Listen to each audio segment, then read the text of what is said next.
including Really? I'm like, wow, that it's like, including my content and Carlos's. He put our stuff in there too. Yeah, it's all in there. Yeah. What is there? Living Greyhawk stuff? There's Earth journals, all sorts of stuff. Everything. Yeah, it's huge. Everything. I asked him to come on a show to discuss. Yeah. I would have never guessed. Oh, you did good. Yeah, I did. So I was just like, wow, that's the best best thing. It's unbelievable the size of it. I mean, there's some conflicting stuff. But it doesn't matter. It's from everywhere. It's awesome. Like a smorgasbord. You can just pick and choose whatever you want. Yeah. It's the biggest. I mean, it's now like I need to read that before. Oh, sorry. It's like 280 pages. Mm-hmm. Yeah. It's insane. I need to read that before my seminar so I can incorporate it in there. I become like, that is like, wow. Yeah. All right, let me turn a second. I'll Discord off. I made it into a PDF too, so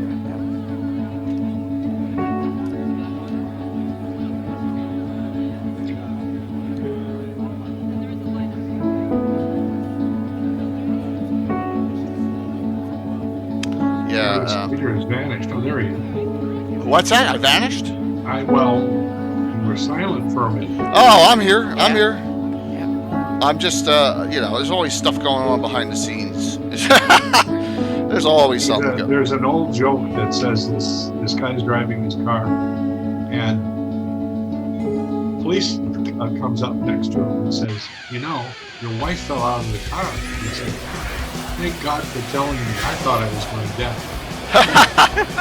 Wow.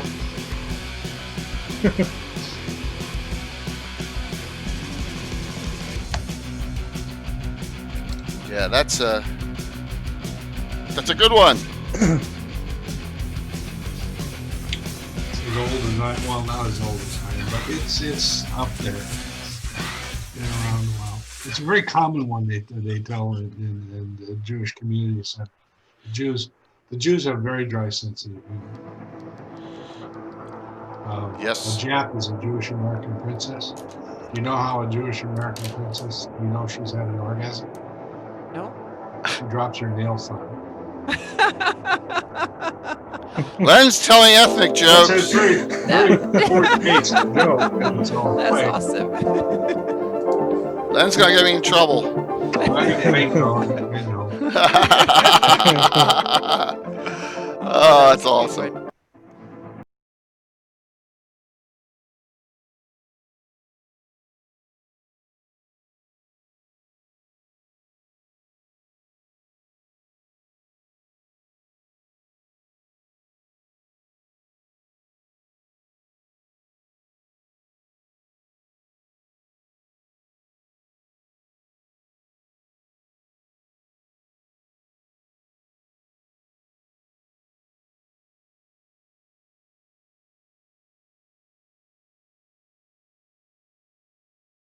It was a beautiful day here today.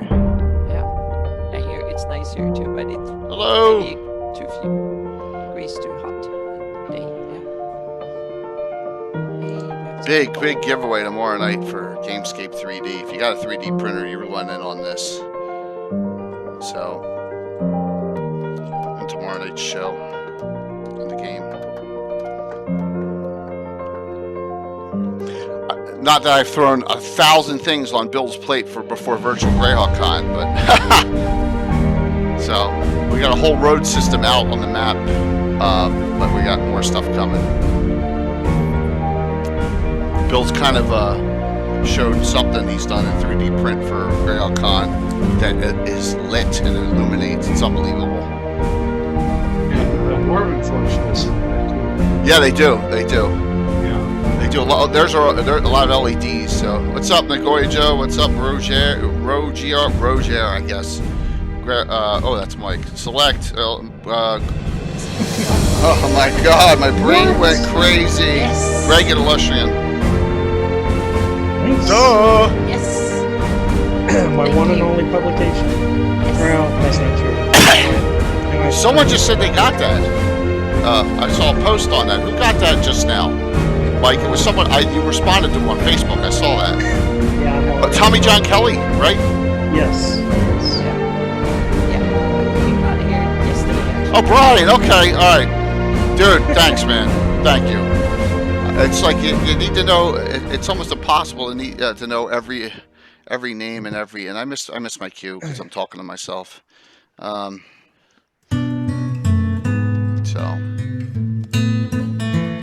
yeah, cool, man. Yep.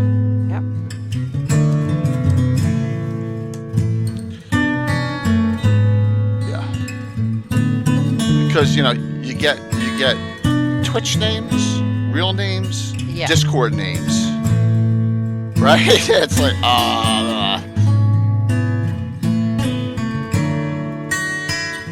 was vexed that we have people on Facebook who have somebody else's picture and then some contrived name, so you don't really know who the hell they're talking to. Yeah. so Len, Josh is on, and Len always says that Josh Pop likes every time I have 8 posts on 8 different Facebooks. He likes them all. Yeah. I don't get that high, luckily. I aim for 3 or 4, and rarely do I do 5. And I stick with the first edition stuff. Right. Pretty much. Yeah. We're gonna prelude out. We're gonna prelude out Jimmy Duffy's again here because it's so good. Yeah.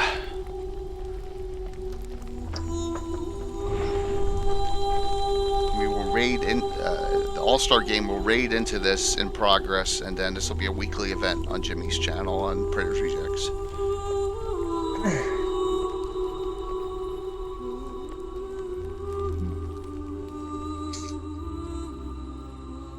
Are you having a twitch?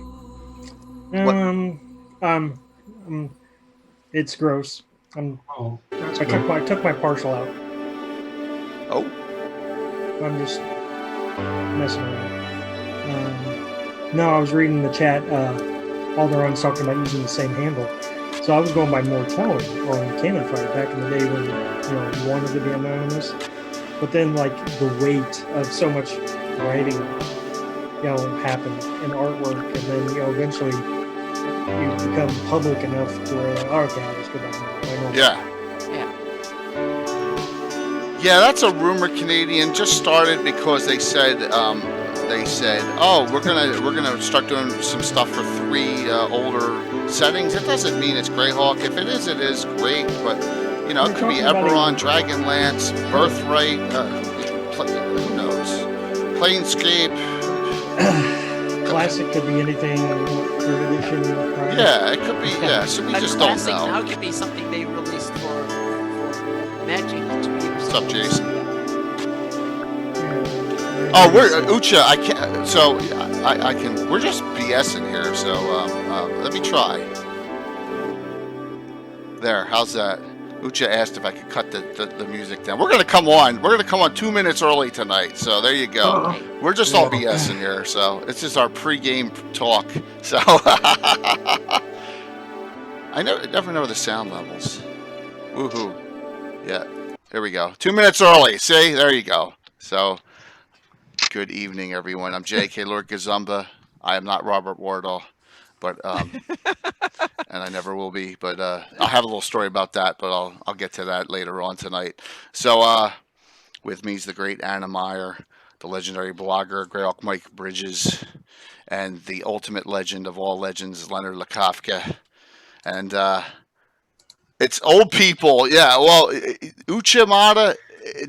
Len is like the legend of all legends that is still here, with the Gary got going all the way back to Gary Gygax days. So L1, L2, L3, you don't get any better than that. And so Lehman's Tiny Hut and all the other great publications out there that Len did over the years. So tonight, this was Gary Julian's idea, so we can blame him.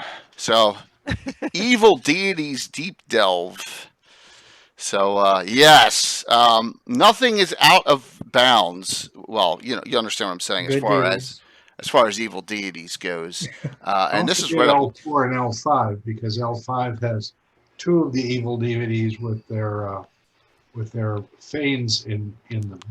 Cool. Well, that's good.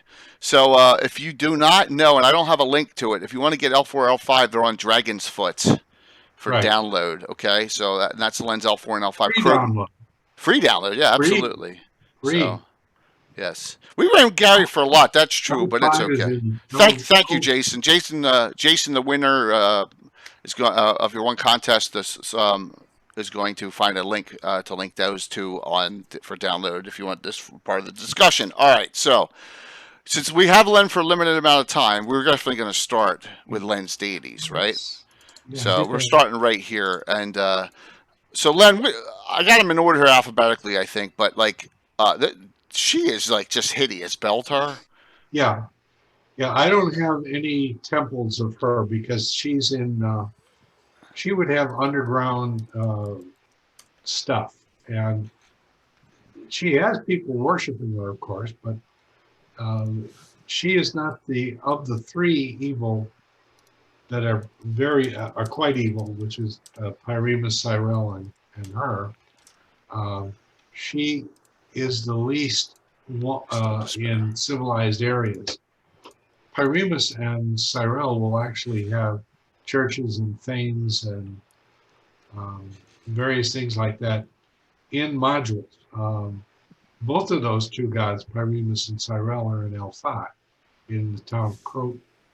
And L5 has 4 parts to it, I think. You have the maps, you have everything but the adventures, and then you do the adventures. And then there's a companion that explains a bunch of things in house rules. What led you to create this deity? I mean, is she's like the god of beholders and underdark creatures and just really disgusting things? Oh yeah, well, you know, you have a vivid mind and you go with it. Okay. I want to make an observation real quick on Len's deity entries and the old articles. What I always noted that he has a lot of shape changers, which is very like myth, classic myth stuff. But I think some of the other Greyhawk deities that were written up by other authors following are not really in that same vein. Beltar's a shape changer, is why I bring that up. And you're right. A lot of Len's and Len. What was your thought on that when you went that way? What do you mean? Like they could that they should not be known to mankind when they're trying to blend in, or so they can, they can go about their business. Well, if you start putting deities on the planet, then the counter deities will show up. Right. And that can get real icky. A couple of deities going at each other head to head with minions is really a mess. And true. A party might be in the middle of all of that. And much to their great sorrow, it's not the best thing for them. Right. Okay. Because 1 or 2 of them will get iced. I mean, Beltar, for example, can turn into an 11 hit dice ancient red dragon. Oops. That can go very, very bad if you run into that one. A beholder and a type 5 demon, all those. Yeah, I was going to say, I hardly ever use beholders, but now I'm very tempted to use a beholder in my game and it actually be Beltar. Yeah. A beholder has to have a way of elevating up and down away from the party so that they can't get at it. Beholder has to have minions. If a beholder has fought 5 or 6 party members against the beholder loses. Yeah. Beholders are nasty with that 360 arc with all the eye stalks though, and I know the ending magic eye is only in a 90 degree, but like and I'm assuming that Len, this the Red Dragon form would be the 2nd edition version, which you love so much, right? Of the Red Dragon of her. Well, I do like the dragons in L2 and the giants in L2. Now, I never gave any conscious thought to taking her, since she can turn into a red dragon, and say, well, now you're going to use L2 rules. Mm-hmm. I mean, edition 2 rules. Yeah. But you certainly could. So you get the wing flaps and the tail things and all that other stuff that isn't in the write-up of the original Dragons. And then the Giants had a glass jaw. They needed their strength bonuses. They needed to have more hit dice. So when Edition 2 updated the Giants and the Dragons, I immediately announced to my players, oh, by the way, Yeah. these two guys, these two types of characters are going to be much, much, much, much rougher. So don't think that you're going to knock off the hill giant with 3 of you go after it and everything will be fine. You used to be able to do that. So Now you're not going to be able to do so not without 1 or 2 of you perhaps dying. so that everyone's aware, I have my Deities compilation book here, okay, from my color-coded library. And if we go, and I don't know what dragon this is, but it's September of '84. This is our reference. Gods of the Sul Pantheon. Look at that, by Leonard Lakofka. All right, this is the art. There's multiple articles of these. And so It's in 5 editions. yeah, it's in 5 of them total. And so here's the key note that I want to put. Beltar is worshipped by chaotic evil humanoids, similar to Erethnal, orcs, gnolls, bugbears, and ogres, in the Korisk Mountains, the vast swamp, and the Rakers. Humans worship her in the barbarian states, the Medio jungle, Hetmonaland, the Pomarge, and even in the Great Kingdom, it says. If I recall, the article says, like, in her Merilith form, it's like a snake cult type thing. Yeah. So that fits in Hetmonaland, definitely, right? You know, with the 1T and everything else out there. So it's a really nasty evil deity to throw into your campaign. It's interesting. There's so many monstrous connections to dragons, to beholders, to snaky creatures, and that's interesting. Is that Leonard? Has that been a theme in a lot of your deities, that you tie it into various monsters and stuff? Yeah, Yeah. Well, the guy who's running the town of Croton worships Cyrell, but he also worships Asmodeus. So that makes him really, really tough when you come down to the end. The way the module is supposed to end is you go there and he takes you to a plane of hell. Oops. Yeah.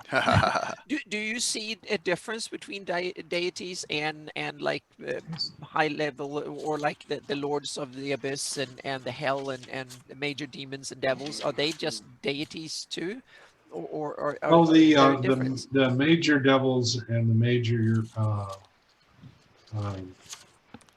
devils and the major demons are really right on the borderline of being lesser gods.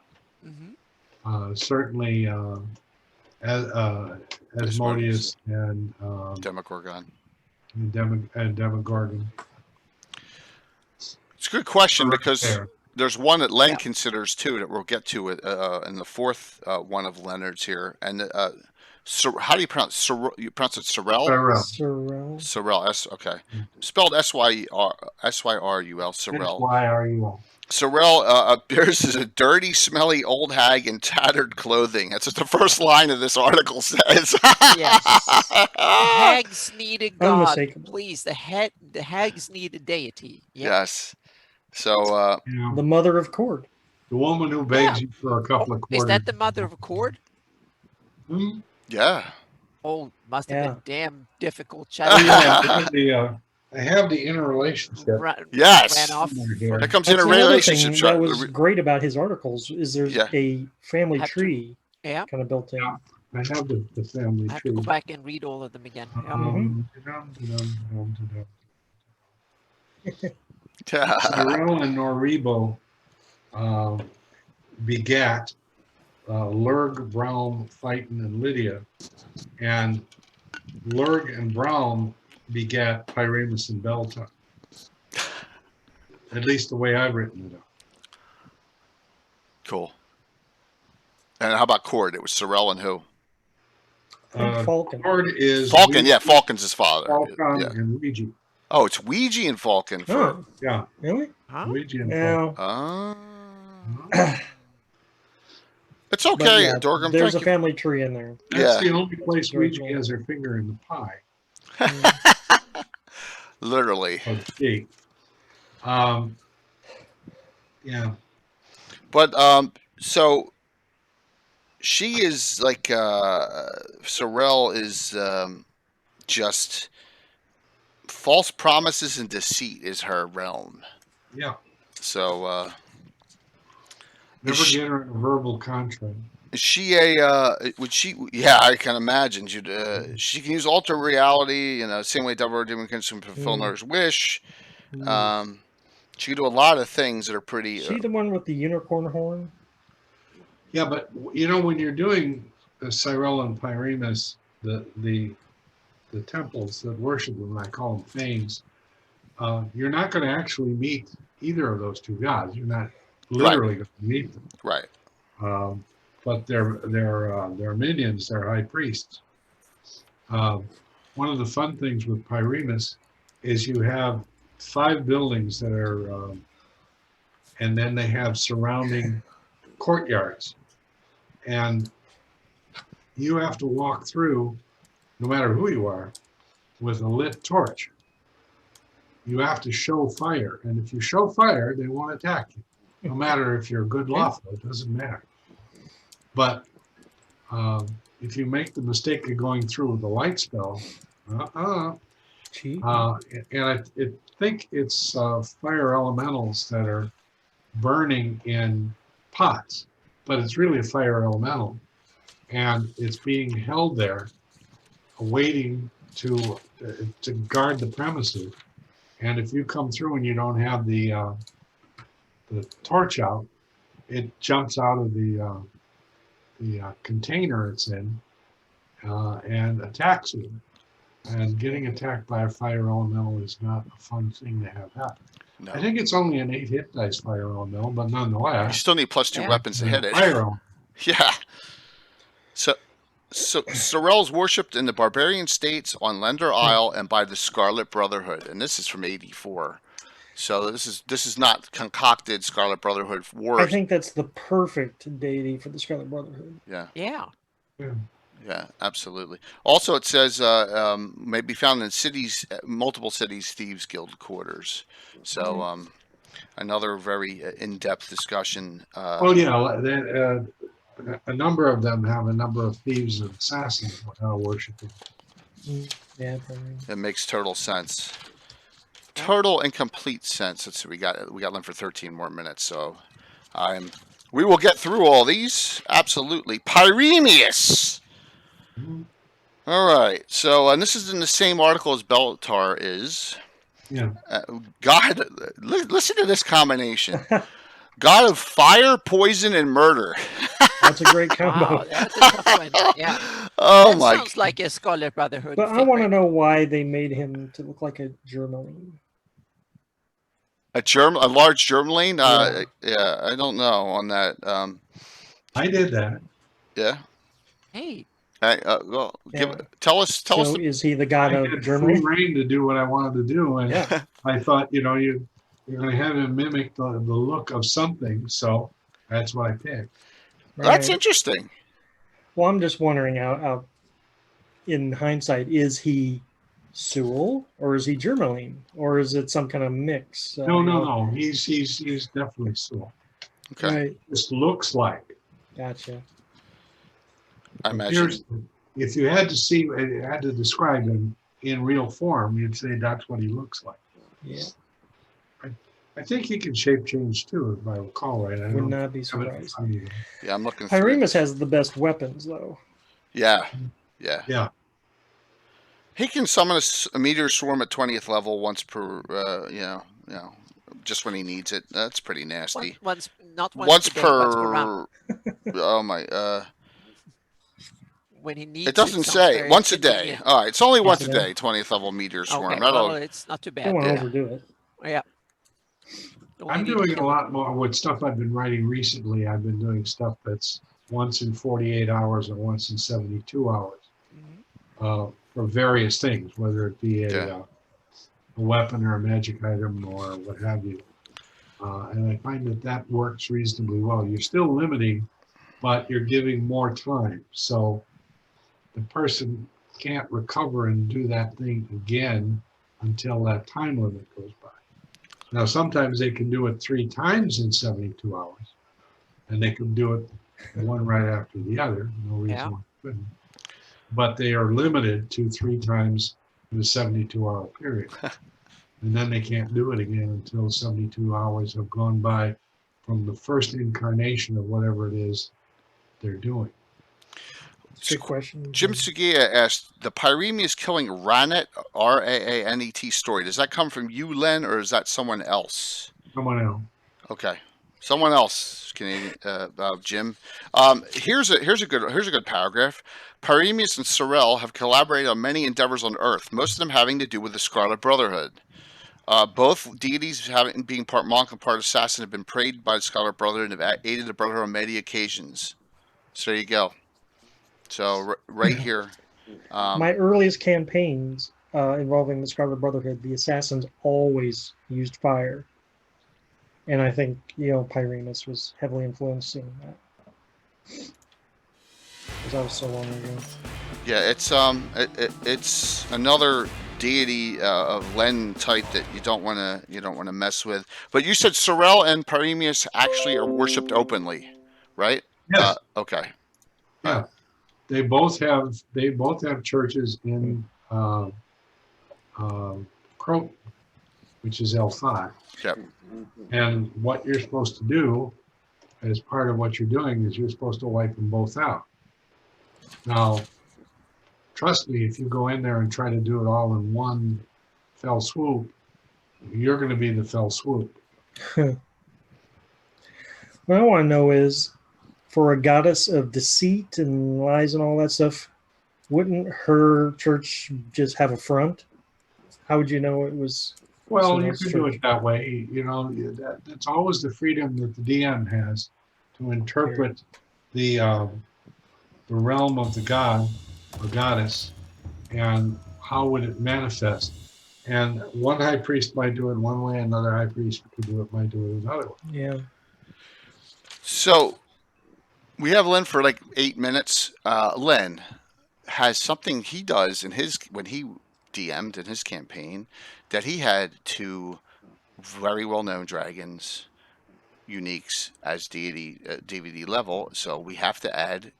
Oops. Well, all right. We'll go back to Ouija because Ouija's left. Bahamut and Tiamat. Yes. So they are honorary members of the Sul Pantheon. Okay. Oh, awesome. Didn't know that. And my attitude has been that Bahamut and Tiamat could also be worshipped in other pantheons. Other pantheons don't worship people in the Sul Pantheon, but those 2 cross over and have worshippers in multiple pantheons. Nice. Now, I've made that statement, and they say, well, what pantheon? I said, I don't know. I'm just saying that it's possible. Well, Gary Holian just said in chat, Len's soul gods are the best. They're criminally underused in the setting. Going to put some of them in Gratzel, and that's true.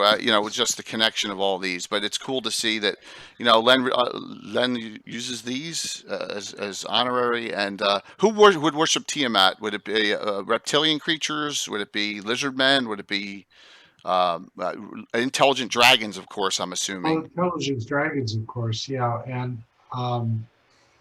I don't know. I'd have to think about that for a while as to would they actually have temples. I don't know that I have a temple or the equivalent for either Bahamut. Well, I think I have one for Bahamut in Falconville, but I don't, which I haven't fleshed out.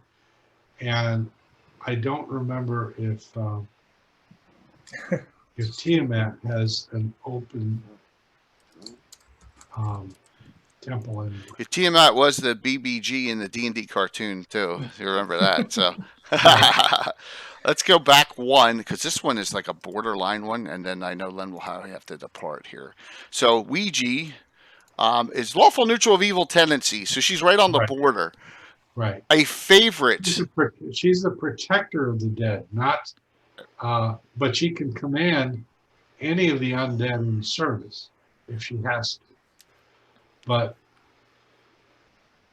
her priesthood really, really is rarely given the spell raise dead. Once you're dead and then you're in the ground, you're considered under her protection. Right. So you have to really, really produce some information that says this guy needs to come back. And can we raise them from the dead? She really is very unhappy when you go to a different god and attempt to have raised dead done, because the high priest will say, well, who do you worship? Ouija, go away. Yeah. Have a nice day. Nice seeing you. Goodbye. But she has an evil streak in her. Lawful neutral. Well, she has to be able to be in control of all the undead. And I think of protecting the dead is where she has the evil tendency. It's only a tendency. Okay. Okay. I read in here that she's got a thing for Norabo too. Is that true? Yeah, I was going to say she likes bad boys. I think that's what I read. Is that her and Norbo are kind of together now, which is really funny. So her and those two deities were some of my favorites to do back in the day when I was doing the Greyhawk comic strips. What are we talking about? Cyrella and Norebo? No, I think it says in this article here that her and Norbo are a thing. Yep. I have to find it in the article. She's favored by Falcon among the Scylla's deeds of good alignment by Brawl. Oh my gosh, it's in here. It's in this article somewhere. She's worshipped by including civilized communities, including Lorel Tarma, Scarlet Brotherhood, and the Theocracy of the Pale, which is interesting because that gets nixed from the ashes by the Fultus craziness, right? Because it's Fultus or none according to From the Ashes box set. So what's up there, Mysterious Tim? Dragon 108. I and a number of other people went into the wilderness because that's when Gygax lost them. Yeah, I mean, I just getting on my own. Ouija specialty priests are some of my favorite in the game because they get a mix of clerical spells and necromancer spells. So I like the way. And I think they can do them faster too. I think that's one of the things they get as a bonus for being a cleric. I don't know if they get a bonus for being a magic user, but for being a cleric, I seem to recall that they can do their spells more quickly. They can't wear armor segment off at all. So they got to go with bracers. They can't wear armor at all, and they're very limited in weapons. But the abuse of the game system comes when you mix, because you have a mixed spell list. They can cast that spell Spectral Hand in my game, which allows that it's a clerical spell, not a necromancer spell now, which allows them to heal someone at range because it's a touch spell. So that's kind of the little abuse that they have, is now I can cast a Cure Critical Wounds, or no, that's too high level. Cure Serious, Cure Light Wounds on a character who's down or way off, and I don't have to get near combat like other priests do. It's kind of an interesting concept with the specialty priest of Ouija, and just a little comment there. Len, I know you got 2 minutes, and we went over 5 of your deities. So, what would you like to say in your closing for your Sul gods, which are fantastic? Well, we're looking at just the evil ones and evil tendency ones, and all of the rest are good and neutral and what have you. Now, I never went into the details of when we had the Rain of Colorless Fire and the Invoked Devastation. Those gods had to be involved in that. Gary Hillian just asked a question. How does Len feel about the idea that some Sul would feel let down by their gods because they weren't protected from the Rain of Colorless Fire? Tough shit. That's a quote there, Gary. If you're dealing with the goddess of deceit, well, she loves her worshipers like Donald Trump loves his voters. Very good analogy. Yeah. Yeah, it's a very good analogy, actually. Yeah. Did the Reign of Colorless Fire create more for dead to protect for Well, Well, days? yeah, you get you, more you, deads to protect. Yep. Yeah. in the migration, the way I wrote it up, some of the tribes of the Sul left before those things happened. They were already on the road Mm. because their God said to them, "Psst, time to go. Gather thee thy flocks and get the hell out." Yes, Gaetano, I'm going to have to use that Soul God quote in an adventure. Tough sheet. So some of the other gods, they knew some of the gods knew what was up, so they had a chance to forewarn some of the people and give them a warning and a hint to get Yes, out. Yeah. they got their 1 minute warning. Well, Okay. actually, they got better than that because they were actually on the road and moving Yeah. before the two Mhm. big cataclysms occurred. Yeah. And then Ouija wanted to get them dead, so she told a bunch of them to stay. So yeah. I don't think Right. Ouija, So Ouija's I'm not at my interested in point where I killing. have to run. Make sure you mention I will, what Len. I will. So Len's only got All right. one entrance. Len, thank you so very much for some great insight Yeah. tonight. Thank you. Yeah. And we have a DM's Yeah. roundtable Sunday night. Please feel free to join in on that. It's going to be a really cool just roundtable discussion with a bunch of DMs. So have a good All one, right. man. We'll talk to you soon. Arrivederci. See you. All right. So definitely a great start off to the discussion. Yeah. Getting Len's insight on some things here. So let me restart up the scroller here. Start it up at this point. So it's always great seeing Len, and this time Len really provided some real meat to the discussion, which is really it makes it even better. That about the soul deities and Gary's right; they're underused, unfortunately, except for Very. Ouija. Ouija's the only one that's not really underused. But the Sul are, at least from after 576 and stuff, they have, and even before then, they are now the Flan and the Sul are the fringes, so to speak, in the Flannies. They after the Great Kingdom was established, it was the Arabian gods Yeah. that became the mainstay, so to speak, and then they're kind of on the fringes. They're baked into the Sheldamar Valley. They're part of the culture, and they also play like a side role in the Great Kingdom, and then up in the among the barbarians and down in the Scarlet Brotherhood. So I see the Sul gods as the kind of an interesting kind of half alternative religion, so to speak. It's a bit like the old faith. It's there everywhere, have more or less in part of it, but it's not the main show in most areas, except Scarlet Brotherhood, Lindor Isles, and some areas it's the main thing. But there's most, well, yeah. it's true, but in my campaign, I use soul deities way more than Iridian deities. Okay, yeah, but it also and depends on where you run it. Harby's very soul deity. I was going to say in-game reasoning, yeah, but the way I look at it as to underused is like some of these gods are player optioned, for like through the additions, they carry forward, whereas others are never pushed. Core deities type stuff. Yeah. So things like Cord and whatnot are more well known. Yeah, and when it comes to the evil deities, it's also how you use evil deities in your campaign as can vary a lot, antagonists. so to speak. Yeah. Yeah. If they're just running weird cults on the fringes, or do they run whole nations, or meaning how prevalent are they, so to speak? Jim, so Jim asked about Baltar, supposedly hated by other gods. We talked about that her first. She's got the fewest human worshippers as opposed to Sorel and Pyremus have a lot more and actually have temples. So Baltar's like the one very on the fringe. So just to re-answer that question, I know you. Yeah. So all right. So we got a lot of evil deities, and let's round table it. Anna, shoot. Well, let's get one of the ones that we can get him out of the discussion, and that's Ayus, because Okay. he's kind of special because he lives on in the world itself. So he's like one of the rulers basically that has divine Uh-huh. capabilities. He So is the yeah. god of evil personified.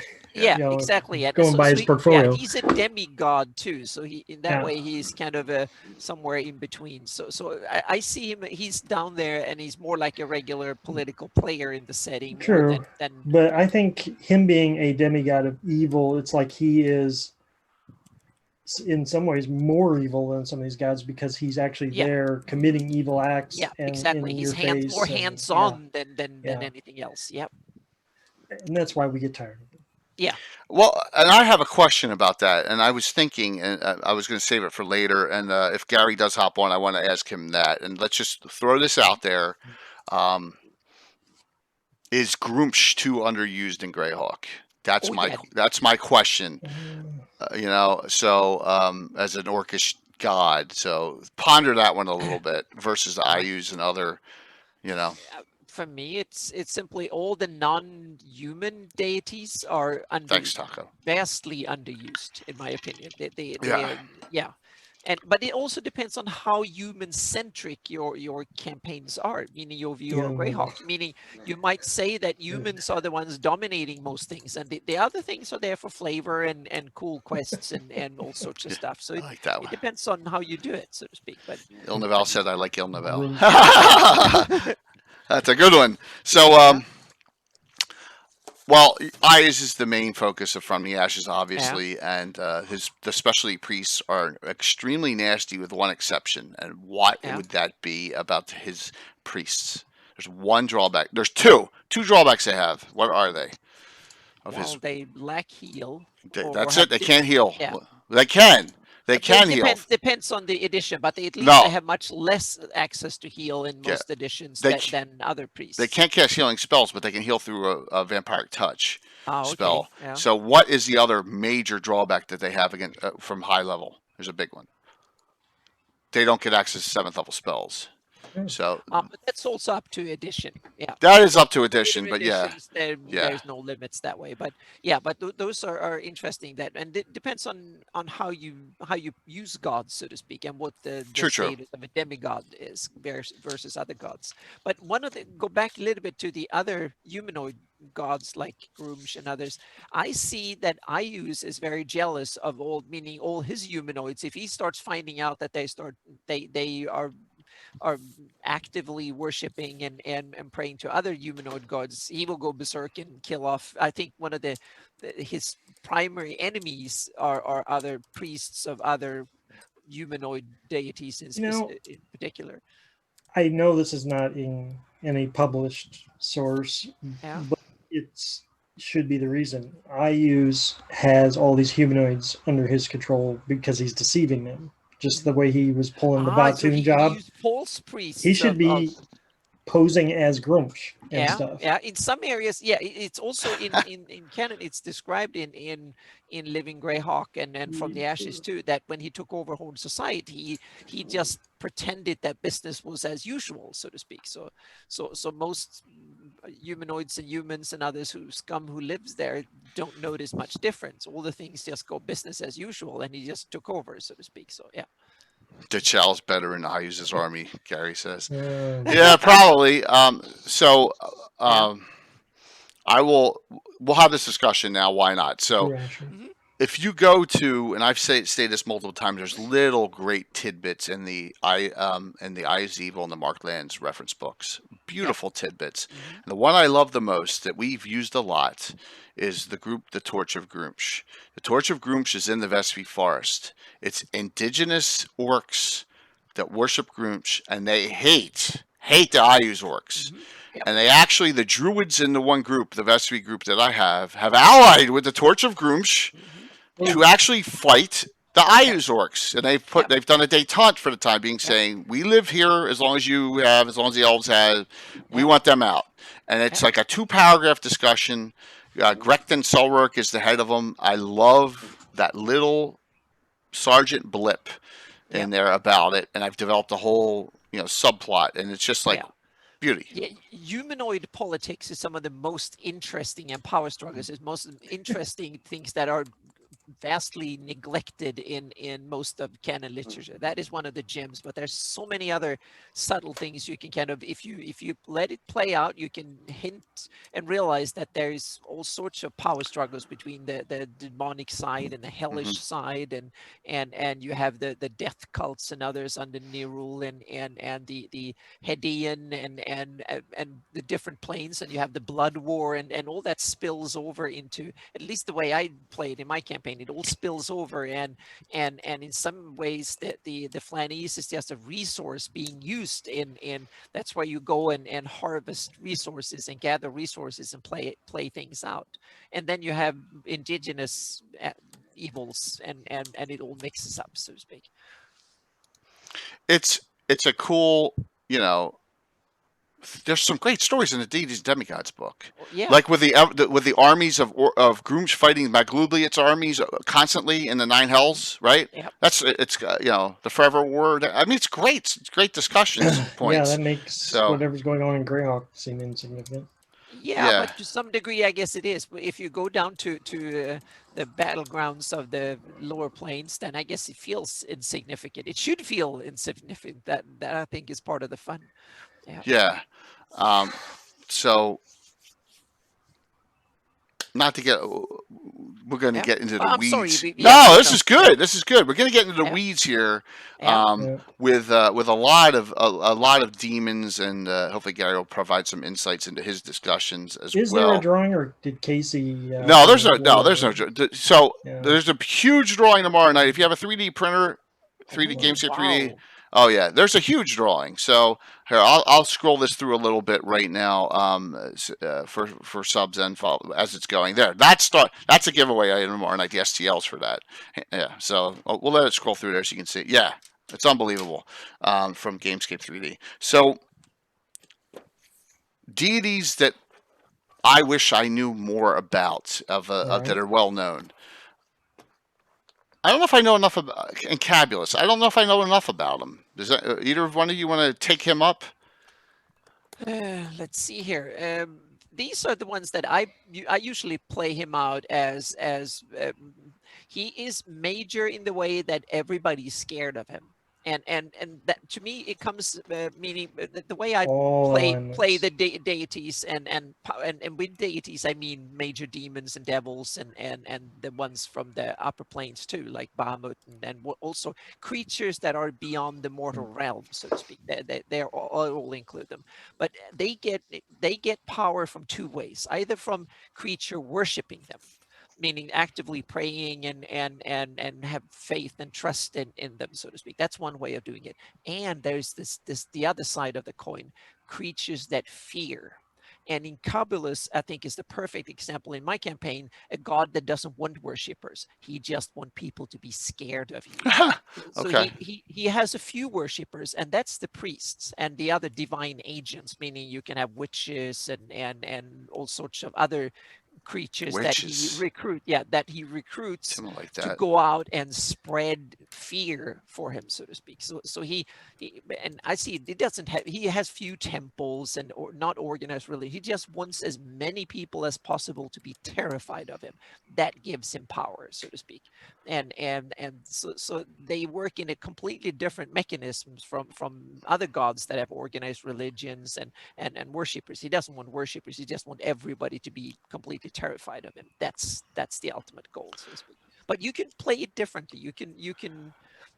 That's just my take on how you use it. John Coward Taco just says he uses a lot of them the same way as you do, Anna. So that's cool. And Yeah. Gary says the big three, which are all major gods, and they're all Yeah. Incabulus and Tharsden are all Yeah. major And deities. it's because they have aspects that are, everyone is afraid of dying, and they're afraid of getting sick, and nightmares is something you can affect you every night, so to speak. So they have kind of ways to interact with vast numbers of creatures, and it's easy for them to kind of instill fear, so to speak.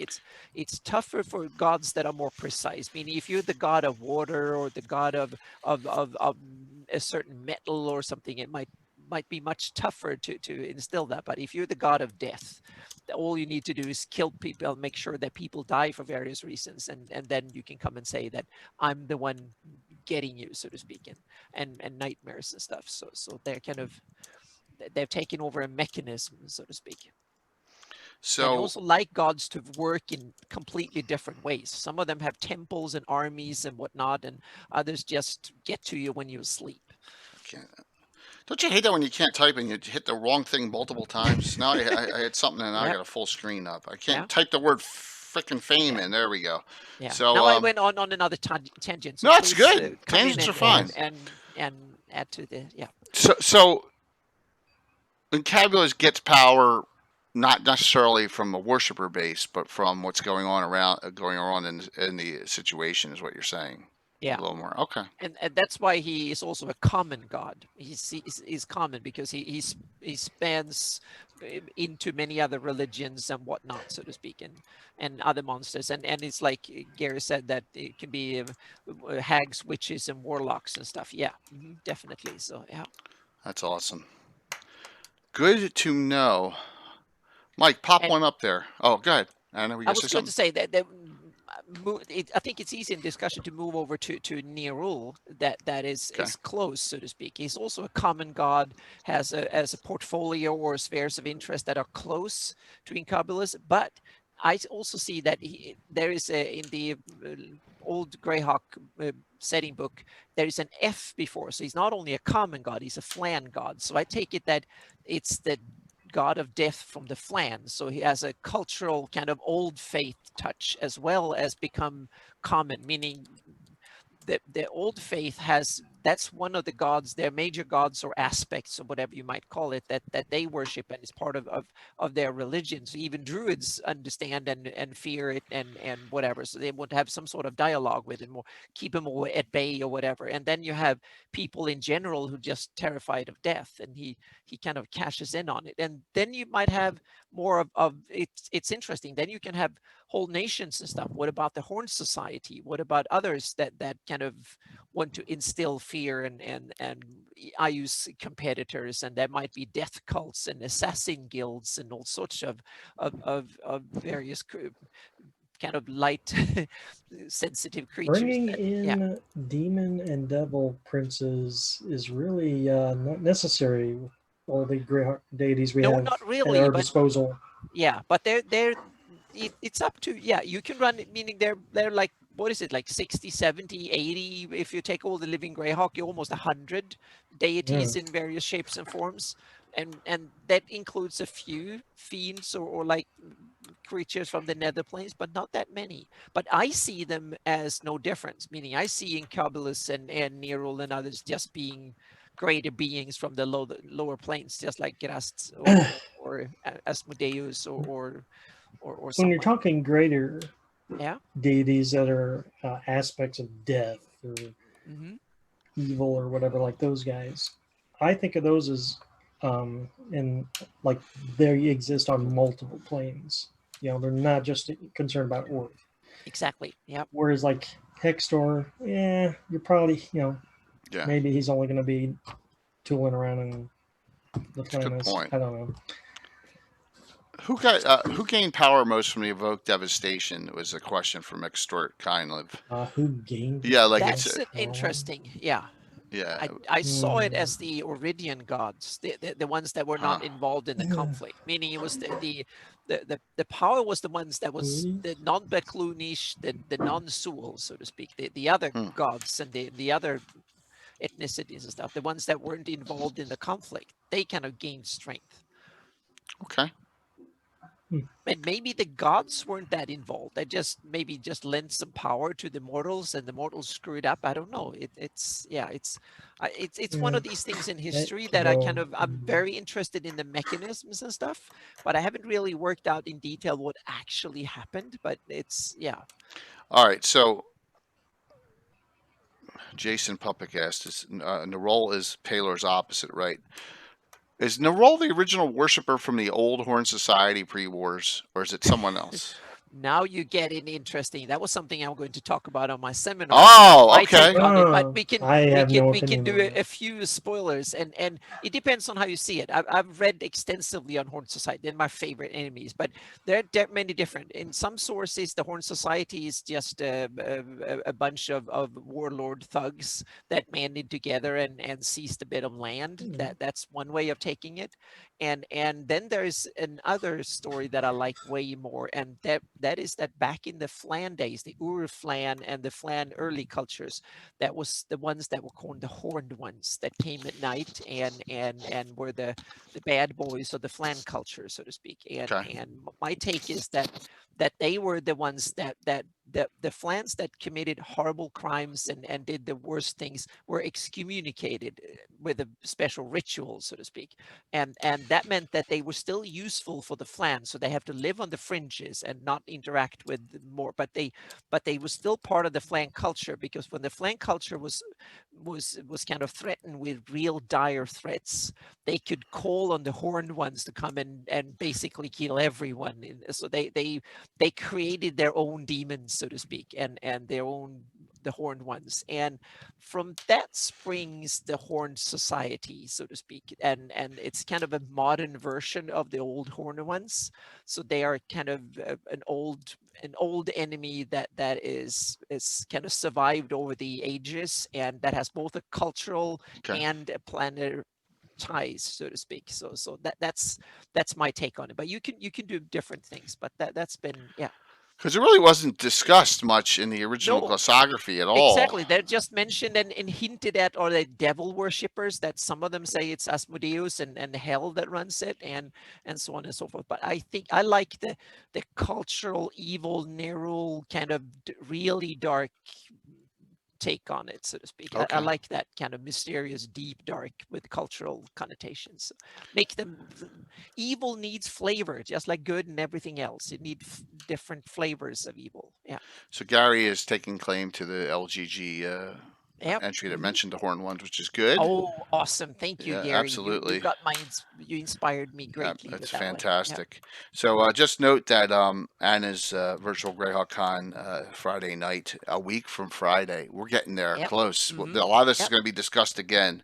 So we're going to have we got to pack a lot in the 2 hours. Yeah. Hmm. A lot. So it's going to be Thank you, Gary. Yep. yeah, Yep. definitely That going was to be. that was the 1 minute version. And Uh next huh. week or on my seminar we can do the 10-minute version of it. So Yeah, it's going to and be. add some extra to it. So yeah. It's going to be boom, boom, boom, boom, boom. Yeah. All right. So the third big one of the big three. Let's get the big three out of the way, and that is there's no roll right there. But let's go to this little charmer, Tharsden. Everyone knew Tharsden is it's a module, right? Post Shokanth module, and according to Carlos, who I really respect a lot, and it makes a lot more sense, it's a prequel to Shokanth, and that's the way I think it should be as well. Yeah. So, but that was all you knew about Tharsden for the longest time. Yeah. Everyone says, "Oh, Tharsden and the Elder Elemental God are the same." I disagree completely on that. I don't Yeah, think I'm that. curious. Yeah, please tell me what your theories on Thurston are. Yeah, I just think that Tharsden is that Thurston. evil that has been suppressed. That's the purest form of evil. That, like, all the other gods are glad he's gone, right? And it kind of reminds me Yeah. of a situation where they don't want him back. You know, Cabulus, Nerul, Ayus, they don't want Yeah. Tharsden back, and it's better. Exactly. Yeah, Yeah. he's like almost like a dead god, but because there's worshippers out there, he's never going to be permanently dead. Yeah. And I think that's Yeah. that's my feel on it. Mhm. I could be wrong, but Yeah. that's my Yeah. My theory, and now I'm going to take the 30-second version, is that what happens to the fiendish lords that rule over the nether planes when they get disposed of, and someone else takes over their leadership. That is something that I'm kind of tying Thurston to, so to speak. Okay. Just one, yeah. So that was the short teaser version. Yeah. Nice. It's a good teaser. Yeah. Awesome. So get the big baddies out of the way, Mike. Yeah. Yep. Who would you like to discuss? Let's kind of come back to one of Lynn's real quick. Sure. The erythnol. It's This is another one of these shape changers I was talking about. That's Yeah. got the cross creature appeal. He's not just for humans. He's for all the humanoids and ogres and trolls. Exactly. And, He's one of these common ones that have spanned the cultural, the geographical divide. Yeah. And I always liked that one because he was like jumped right out of mythology. Like you draw his blood, and his blood creates more of these creatures. Yeah, I love that kind of stuff. Yep. He could write up a deity like no one else. Yeah, and also when the humanoids get pissed and angry and really, damn, get them, so to speak, that angry crowd of then he's perfect. Yeah. Yeah, Gary's correct. He's the evil god who refused to play by the rules. He's a god of ugliness, hate, envy, malice, panic, and slaughter. But this is a Gary Gygax deity, Mike. Okay, yeah, he's. Oh, I think he's one of the original. He's I thought that was a Lynn. No, it's okay. It's okay. Yep. Yeah. I love his charisma's -4, so he's got it. He doesn't even have it. Yeah. Yep. The god of slaughter tends to be extremely chaotic, and if you read the Ravagers that we discussed on Secret Societies, there's no rhyme or reason behind the killing, just they kill for the slaughter's sake. Yeah. So you get a lot of chaotic evil humanoids that worship Erythnol. If you don't, go ahead. No, I was going to say Erythnol. I see him as a perfect cult god. Yep, absolutely. Who just have so much hateful anger and badly need anger management. You start an Erythnol cult and you gather like-minded and you go out and just go on a spree, so to speak. Yeah. So it's kind of, if you just want your characters to go up against something that is purely needs to be destroyed, it's an Erythnol cult is perfect, I think. I don't think he's got a Screaming Morningstar. He's got a mace. Okay. Yeah, I thought there's he a would question. Just use whatever weapon is available. Yeah, it just says in So preferably Extort bludgeoning asked that ones. question. Yeah. Yeah. So a must go. I know someone requested this a little while ago, a couple of days ago from me. The Hidden Temple of Erythnol is the 2nd edition one out of that Vortex magazine that Anna has placed right in the Sus Forest Prince of Ulic border. I mean, it's a lot of just fighting in there, but it's cool. So, and I tied in an entire invasion campaign with and Bill helped me with the Seshar Scorn. Hidden army of Erythnol came through the Sus. No one knows where they came from either. That's the kind of thing with it. They're not organizing with the Pomars. They're not organizing with any other organization. They're out for their own. So, and I could see a charismatic Erythnol priest just coming to a place where a lot of people were angry and disappointed and whatever. And what would that be, like 1 charisma? Yeah. But you could just go around and he would just give them weapons and let's go and kill some folks. And if there's enough pent up frustration, and you have a cult. Is very real worldish. Exactly. That's like shoot, why can't I think of the word now? Like ethnic cleansing and stuff like that. Exactly. You get when the frenzy hits, so to speak, you can tell that you could just give a few, one or a couple of priests from Erythnol just go to a place where people are angry and frustrated enough and hungry and whatever, and then the mob going. Go there, hand out weapons and stir up hatred, and you have a big problem, so to speak, and that's what makes the god powerful. So that gives him power and influence. So he wants to do it as much as possible. So Extort, you are correct. It says that I found the reference. He carries a huge stone-headed mace. The head of this weapon is pierced so that when Erythnol swings it, the mace gives off a shrieking whistle. You were correct. I think bludgeoning weapons must be it's the thing. And that makes for perfect because no ruler. I don't think even most evil rulers don't want Erythnol priests on the loose in the countryside, so to speak. No.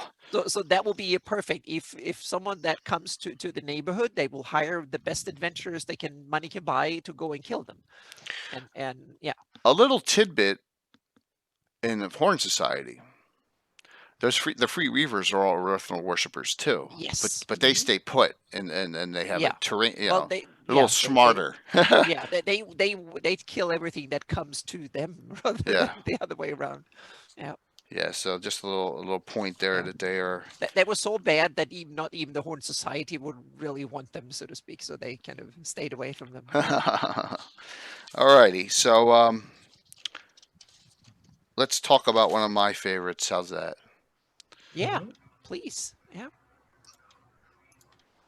A lot of people are not a fan of this one, but I like using him in adventures, and I like using him just because he's so crazy, and that's Washry. So there you go. Oh yeah, The he's Hopping Prophet, yeah, one of the fun gods. the Yeah. hammer of demi-humans, Hmm. who thinks that turning humans into toad-like beings is the perfect mix to make humans more perfect. Humanoids can serve Washri, but demi-humans are only fit to be slain. Yes, that's right. You played in Horror in the Hools, Yeah. Jason. Absolutely, a priest of Washri at the end of my part of that. So yeah, his home base is in the Hools, Yeah. right deep in the Hools somewhere, and he's got all these really crazy wart spells, but he's only a demigod. So his home plane is prime material, like I Okay. So use. he actually hangs out there. Yep. He actually hangs out there. He and I Wow. Yeah. yeah. Um, a favorite thing is to have adventures that you're doing awful things to halflings and gnomes, and is always a good, or turning people into putting warty knobs all over their body. It's always a fun thing, but it's kind of a crazed dogma he has. Yeah. But hey, you know, And it's uniquely Greyhawk. yeah, and it's one of these gods that add wonderful flavor to a setting. So Is so he hanging in the vast yeah, swamp? There's references, I think, of him being in every damn swamp. Yeah, maybe he outsourced. He got yeah. so Yeah. powerful that he wanted to find other locations to gain more power. Because in the day, if you want to move up, you need more worshippers or more people that fear you. So you It's have a to perfect cult. Yeah, exactly, you have to outsource and diversify out to other areas to get more resources and more converts and all that. So the yeah. hopping prophet. Yeah. Ooh. So there you Is go. that the god behind Frog God games? Is that what you think? I always wonder if that was the inspiration for Doubtful. Frog God games. I don't know. I have to No, ask. they have a Yeah. big frog god demon. I forget what the name Okay. of it Hmm. is. Yeah, they Okay. have Yeah. I forgot that to they've ask him created. if that was There it is. Good job. Sakura. Okay. Uh-huh. Yes, Okay. and actually they made a limited edition miniature. I wish I had gotten Ah. like 100 of them, Okay. Oh, but it was cool. super Yeah. expensive. Yeah, I would have loved to get one of those. Sagatha, is that how you say it? Sagatha, Sathaga. Sagatha. Oh, blah. Saga. Yeah. So Yeah. So, Oh, but that was a great one, Jay. That's one of the unique gems in the setting that adds flavor and could be fun, interesting, cool adventures. So yeah. so we have another one that's Greyhawk, really uniquely Greyhawk, I believe. And we may actually see a priest of it being two characters in the adventuring party next Saturday night. Will be playing this deity. And this deity's on the border of evil. Mm-hmm. Gary's like, for this. So Ralashaz, Yeah. the unlooked for, lesser god, chance, randomness, bad luck, misfortune, and madness. So Ralish, yeah, he's got a charisma of 8 or -1. So I guess having bad luck is better than no luck at all. I don't know. Well, worshipped in all, that says a lot. Yeah, yeah. really? But are you supposed to give others bad luck, or what's the idea with that? Well, here's the great Yeah. thing about their spells, and they have a spell called Vicissitude, and if it protects you, it gives you pluses on your saves. The only problem is, one's always a failure. But if you roll a 20 on a great save, the worst thing possible can happen to you from that spell. Yeah. So like it doubles the chances of an ultimate failure on a spell, but you get all these pluses on it. So your luck's gonna basically Ralph is telling you your luck is going to run out. Mhm. So Yeah. never allow out. So hey, Eric wanted to play the character, so Well, I'm if he going to wants to play, allow, then and we're just going to yeah. see what's going to happen, Gary, that Yeah. night. Yeah. And just so you know, since he hasn't given me a name, I named him. I jumbled I took the M from Eric Mona and made him Merrick Ona. Yeah. I love it. Okay, so there you go. There's his priest, Yeah. and there's a picture of his priest. Look, he's harmless looking. There you go. Yeah. So he only can wear leather armor. He's got a staff. So you like that, Maricona. Yeah. So we'll see him a week from Saturday, and Chuck Fritz Winchester worships Ralshaz too. So we have two Oh, characters okay. in the party. Chuck will have Man, we're less of all the rest of us are in trouble. in trouble, big time Yeah. trouble. So he's got a gaze and other things. It says few persons formally worship Ralshaz, although there are a handful of small shrines and temples in large cities and out of the way places. Yeah. So another uniquely Greyhawk deity. Yeah, I think it's a great one because it gives flavor to a setting, like Oli Demara and a couple of others that are fantastic. So yeah. Thank you for that. So, yeah, that goes with the son of Melf character, Smelf. So, Smelf and Yeah. Merrick Ona will be together next Oh week. yeah. Oh wow. Yeah. Absolutely. Anna, you want to pull one out here? Well, we can go to the next one in that I don't know much about. The Raxivort. Oh, Yeah, wow. yeah. So because it's another one that what The little I know Svart is god. cool flavor god, so to speak. So yeah, please indulge me. Yeah, you know more. Oh about it my than- gosh. So, Yeah. Raxivort, there's a small addendum article I can't remember where it was. I think it's in a dragon, and it just is placed in there because he was never in the humanoid deity list. And then they came out with the Zvarts from Fiend Folio, and they're Yeah. like, "Well, these are humanoids who they worship." And so I don't know who came up with Raxivort. Someone's varted, yeah. If Yeah. someone could find that, yeah. Yeah. So Raxivort is, I think, don't were rats worship Raxivort too? I think so. Yeah, that's what I always assume that they do. So, Yeah. So I don't even know if I put Rax. I should have put Raxivort in here. I got all And the humanoid deities. Sword are that little creature that kind of associate with various rats and were-rats Yeah. and others, giant rats and large rats and whatnot. Love it where Mike's comment where Greyhawk deities get 3 powers and Raxi gets left out. Oh, that's a pretty good one. So I think that got is that what is that what you linked? Oh, that's awesome. Yeah, I used to do annual Greyhawk Christmas comic, and it's always an evil version of a classic Christmas story. And then there's that, yeah. But I've done so much comic strip stuff about evil deities. Yeah. It's like ingrained in me. Mike, what do you know about Raxivort? Grazit hates him because he stole a bunch of his stuff. Mm-hmm. Good point. He is gotta have one of the best, zero to hero type ascensions in the whole setting. Going from a Zvart to a demigod and ripping off a demon prince, and how do you accomplish that? Yeah. That's a good point. Zagig would like to know how he accomplished that.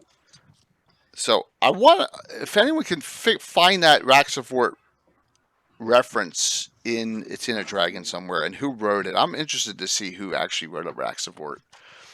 I don't know or remember, and unfortunately, but Let's see here. yeah. Well, Jason may. I know Jason. Raxivort's clearly important because he is detailed in the guide. He's detailed in. He's in the original classography. Yeah, I mean, we know as much about him as we do, more than we know. We know more about Raxivort than we do about half the gods on that list. So Gygax clearly felt he was, a Zvart god was important. But he's not detailed up anywhere. I mean, I didn't even realize he was mentioned in the classography. Wow. I get a whole bunch of hits in my Gary Gygax, Greyhawk's World, Dragon 64, earliest reference to him I could find. Yeah, I think he's like it's just a little article. Oh, by the way, here's Raxivort because all the other ones were done. So you got the goblins, you got Nomo Gaia and all those, and you got all the orc ones. But you just didn't have Raxivort was missed, so it was written up then. Oh, sorry. There is an interesting in Dragon Annual 1999. There is the example Holidays of Greyhawk, and on Growth Fest 4 there is Raxivort's Orgy, This holy day celebrated by Raxibor's followers begins the week-long mating season of the Swarts. Oh my The God. celebration consists of debauchery, feasting, drinking, and of course mating. Yeah. Oh man. Yep. I need to save this article. So yep, this is so good. I'll never let it down that someone got killed with a critical hit with a Zwart dagger to the throat, and said, yeah, I'll never live that one down either at low level. But that's the way it goes. I mean, wrong place, wrong time. Yeah. So, yeah, yeah. Stay inside when it's Zwart mating season. Absolutely. Yep. Wow. Let's see. There's more. Oh, and they have it again. This is funny. Raxibor's orgy again in Brewfest 4. Gosh. Yeah, great for the city sewers. Perfect. Yeah, so they have 2 mating seasons, maybe, or maybe even more. So yeah. Yeah, that's another one, Lex, George. Vaprak the Destroyer reminds me a lot of Erythnol, where he goes off and rages, and he's in deities and demigods. I didn't put a pickup on him, but he's ogres and trolls. Yeah, and he's right out of the deities and demigods section, and just like he looks like a mix between an ogre and a troll in that picture, and just I think we'll come to the prime material and just slaughter things for the hex. I love that artwork because I always felt it was like this Cthulhu type creature that they worship. It's not really one of them, but it's just this destroyer monster that they bow down to. Yeah, that's a great one there, Lex Fire. Definitely a great one. I think and this is me being a little Mr. Negative, that don't take this the wrong way. Forgotten Realms took some deities out of deities and demigods and kept them, like the Viator, like Ilmater. Yeah, some of those. Tyr. Yeah, I use the Viator this day, and Uko, and Heisey in my campaign because I had them before I even had these deities. I think, and even Gary, Gygax used Thor and Odin first. So I don't know. I think all the deities and demigods deities, even the demi-human ones, kind of get missed a little bit. Like Vaprak and Grooms especially. That was that discussion. So Vaprak is who wrecked the Greyhawk ruins. He was in the original Greyhawk. Yeah, they had worshippers down there, didn't they? In the second edition one. There's Vaprak worshippers. The War Tower. Yeah. Vaprak himself, correct? I believe so. That's a great point. See all the little tidbits you get here? Yeah. So, all right.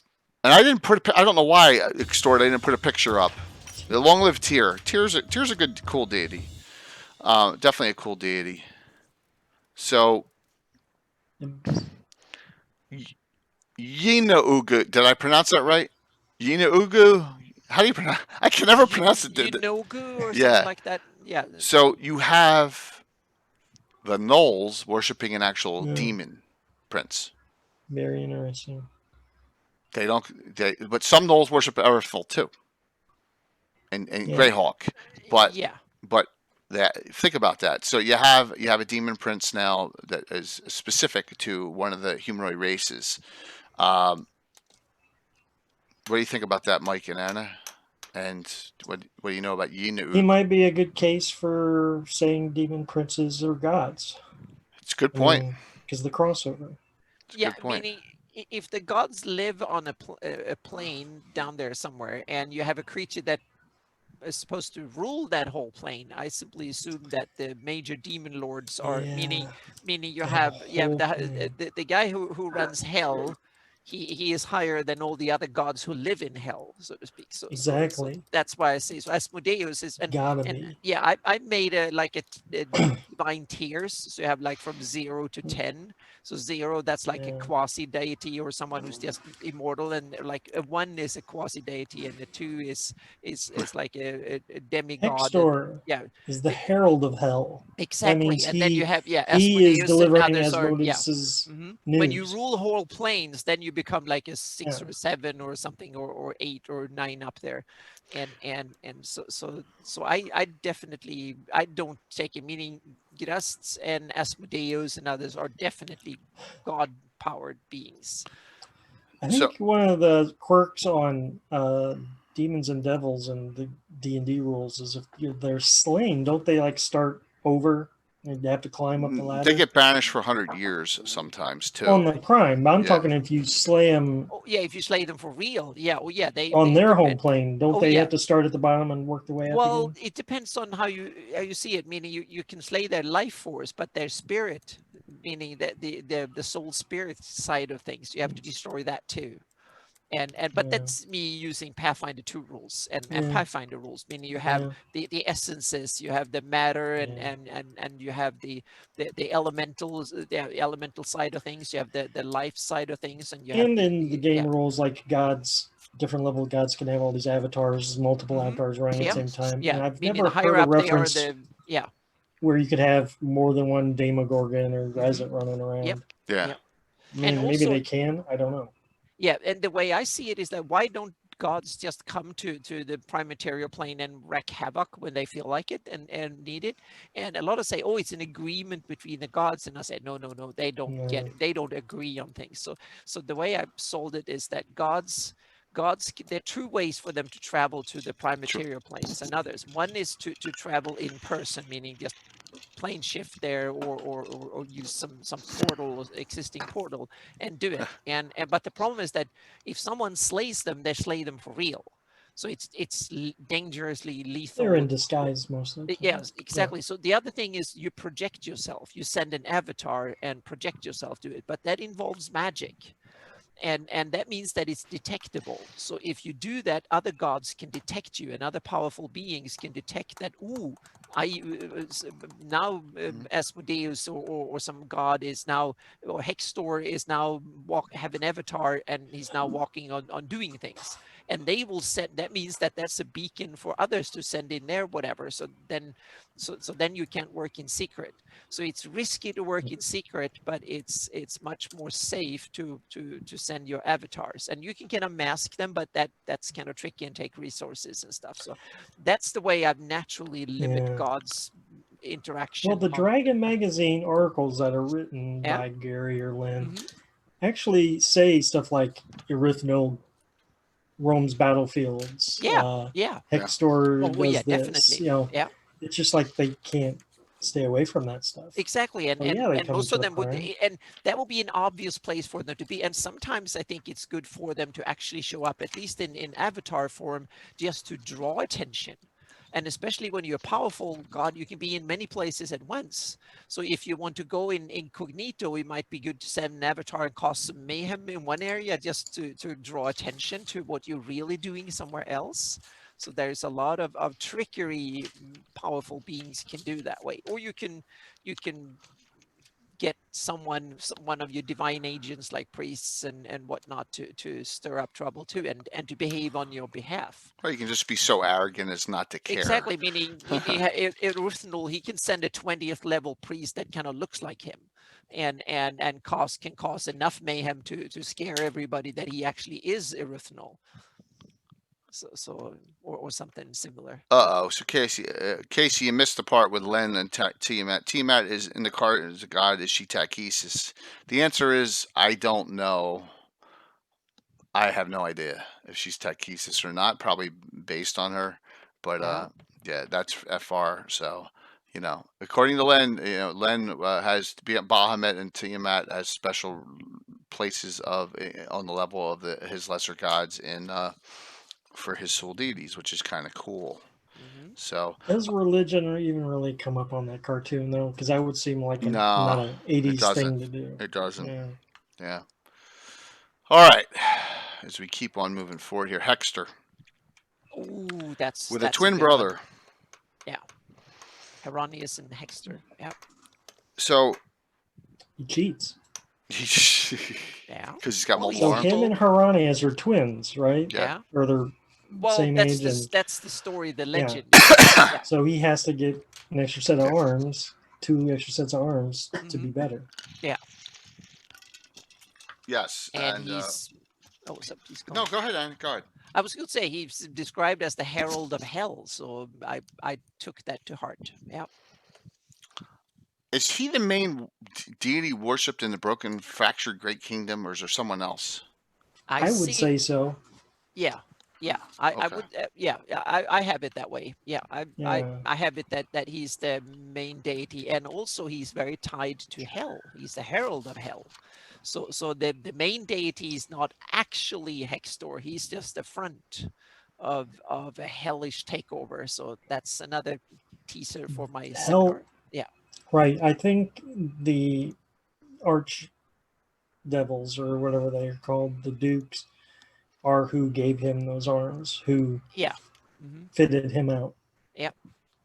Hmm. And there's another interesting one of the other protectors and fighters for hell is Tiamat. Yeah. Yeah. She's Yeah. the one that guards the gate. Yeah, and the funny thing is a lot of I see a lot Yeah. in the future to have a chaotic evil opposite of Bahamut, but that's not the case. Lawful evil. So is Oh, yeah. Tiamat like a Cerberus type thing? Tiamat's just like the mother of all evil dragons, I think. That's Yeah, how I she's would. she's the dragon with all the black and the red and Yeah.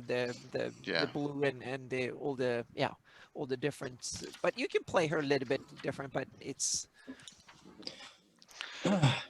So Did you know? Sorry, Jay. no, go. Did you know that Hextor can travel to the plane of Nirvana, or the, what is it called in the other Mechanus? okay. Yeah. You know, he's able to travel to. It's not just the lower planes; he can actually go to this lawful neutral plane as well. Well, that brings up a point here, and I know this is going to be another bone of contention, but Bill, everyone knows Bill, convinced me a long time ago that that Hexer could be worshipped in a lawful neutral aspect as a god of battle and battle Yeah. rights. So I Oh, allow that little twinge there That's- just to get Hexter yeah. into my game more, even though it probably He's is the god of unrealistic. tyrants or tyranny or something like that. So he has to have loyal troops to be a war god. But Right, and that's where yeah, and it's the and means to being, I guess. and so it still didn't fill a niche for battle strategy as so I actually poured it into Red Knight into I actually stole Forgotten Realms deity and put that in as a lawful neutral god of battle. So I have Heronius, Red Knight, Hexter, and then evil Hexter. All right, so Oh, but you have a precedent. Poltus is that way too. You have a good version of Poltus and a lawful neutral, non-good version of Poltus too. That's true. And meaning, so there's a good precedent, and I can definitely see it in the decline of the Great Kingdom. Meaning, in the beginning, you had the war faction and the Knight Protectors and stuff, and Heronius and Hexter were probably just two sides of two of the legendary war heroes or something like that they ascribed to, and eventually, so then more and more of the evil came out and kind of took over eventually. So yeah, as the empire declined, so to speak. It's one of those slippery slopes. Yeah. Well, that's true. That's true. That there was always both the Knight Protectorate worshipped both, right? Some Heronius, some Hexter. Yeah, and in the beginning, I don't think that they were good, and that's the insidious way of doing it. You introduce the other version to it, so to speak. And it kind of gradually became what they became, so to speak. And I see them not so much. I see Heronius Hexter more as an old early legend that have taken divine form and being used by various divine beings and factions over time, so to speak, to kind of gain power and stuff. So meaning religion is what you do it, what you make it, so to speak. So it's kind of interesting. Not every deity is what they pretend to be, so to speak. And also they can have different aspects. They might be the same god, meaning Ilana Here might be an comes elven Gary, god here with a comes- human name and a human face when humans worship. And think about all the druidic gods. Oh, yay, we got Gary. Awesome. What took him so long? Exactly. He wanted. He said. I know what happens to Gary. Hey Gary. He gets tired of typing. He's like, screw it. I'm just coming on. That's awesome. Oh, he's got a picture. Okay. Oh. Oh, that's a repeat. Oh, Okay. yeah, but it's I got too worthy- lazy, Oh, that's good. That's good. Yeah. but it Wait. kind of fits. So what do you think of the discussion tonight? Pretty in depth. Yeah, I think it definitely could carry a 2-hour discussion. At first, I thought we would just focus on the lesser known evil gods, Mm, but it seems like, it's hard to talk about one without the other. mhm. Yeah, and it just fits the whole getting the whole Yeah. pantheon of evil that's out there in Greyhawk. Definitely. Showing across the board. And I haven't even gotten to the Iridian gods, which Gary, I know you know a lot about. That I have. Yeah, in here. I was gonna say, I agree with Bill. There is an aspect of Hextor that could be interpreted as lawful neutral. I mean, it's not the majority of his worshippers, but I think there is a segment that would work. Yeah. That's fantastic. Yeah. Because I wanted to use that as a priest, especially priest, so much in my game, but I couldn't figure out if it would have been flown with a lot of the people. Like, oh, what are you doing having a special priest of Hextor in one of your adventure groups? But now I feel fine that you said that. So, Well, it's kind of like Hextor himself. He has this ugly humanoid form, but he also has this handsome okay. two-armed Yeah. form. And I think that's the form that the Great Kingdom largely sees him as. He's the handsome blackguard. Yeah. The sort of roguish general that likes to win victories, but isn't always as clean about how he accomplishes that. Yeah. Once they're out there in the fight, then the arms come out. Exactly. Yep. Exactly. Yep. It's like when he's out on the date, the Yep. woman is suddenly, where are all these hands coming from? Yep. When he So- when he so- needs them. Yep. Gitano asked a great question. Did Rob Kuntz reference any Great Kingdom gods in his works? The Kuntz, the Maze of Zane. Gary, do you know? No, I can't recall, but Okay.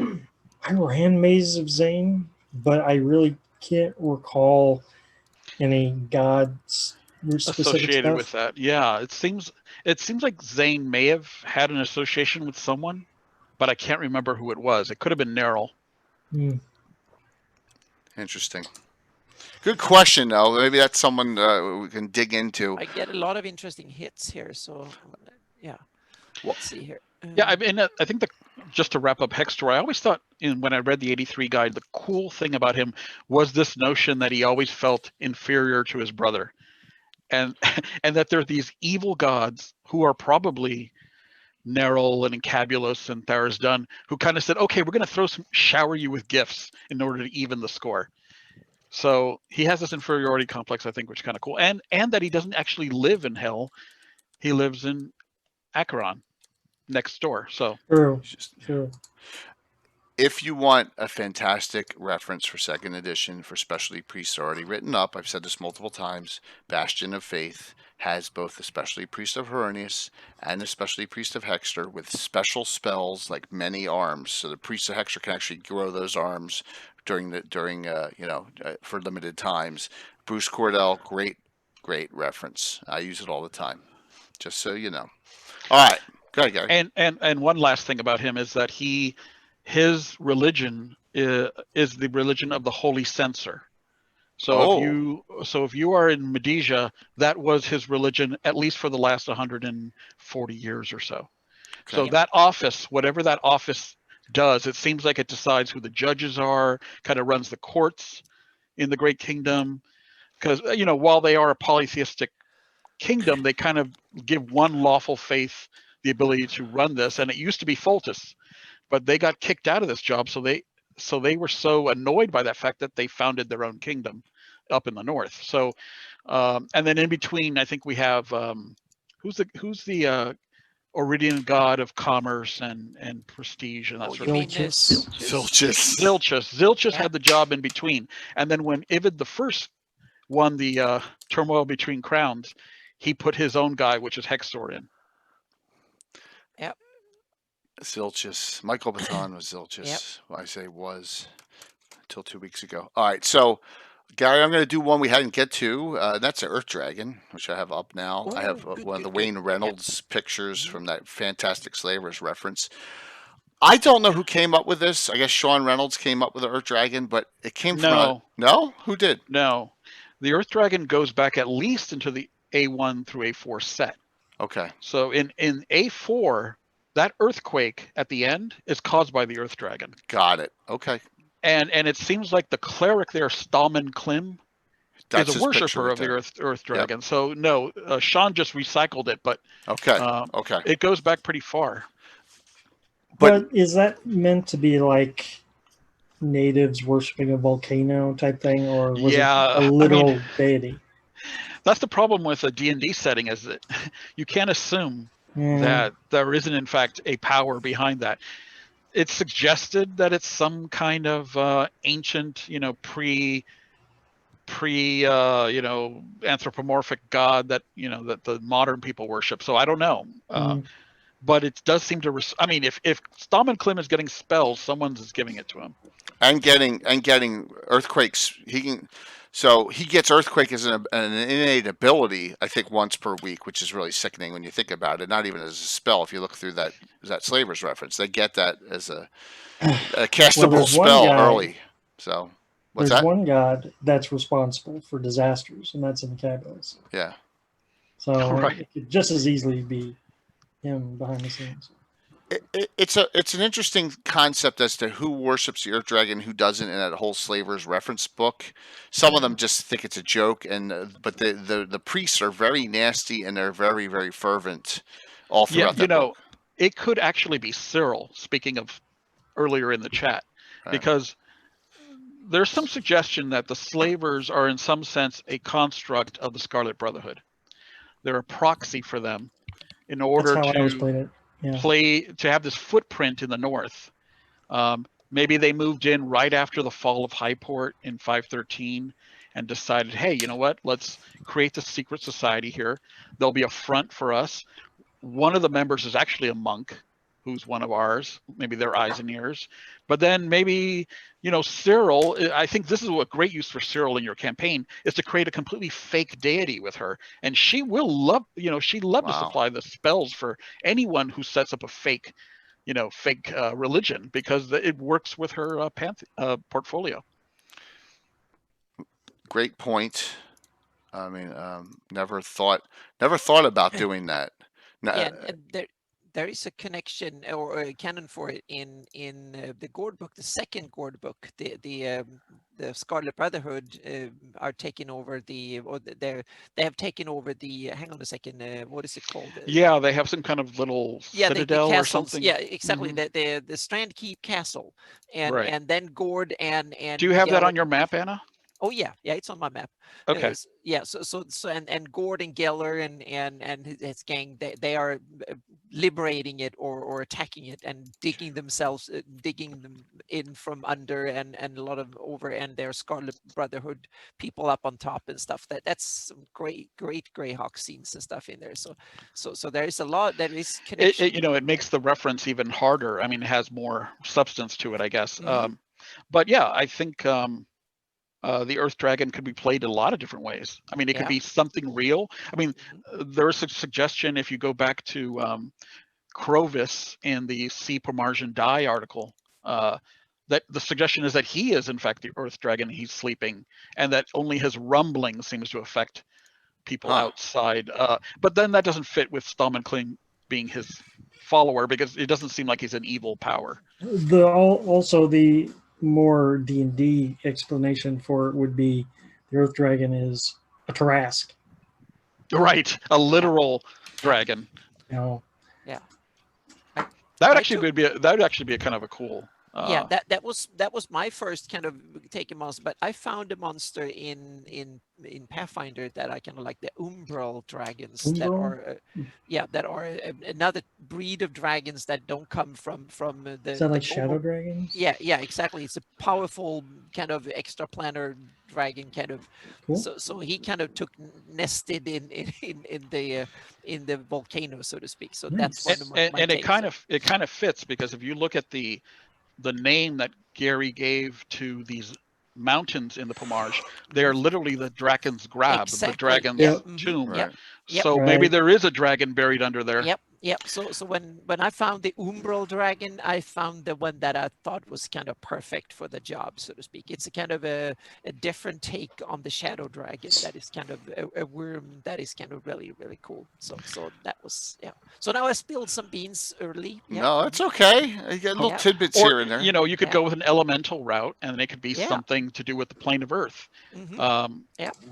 And then maybe there's a water dragon and a sky dragon, or an air dragon and a fire dragon somewhere. Oh. Yeah. Mhm. There's Maybe an aspect of Tiamat. Mhm.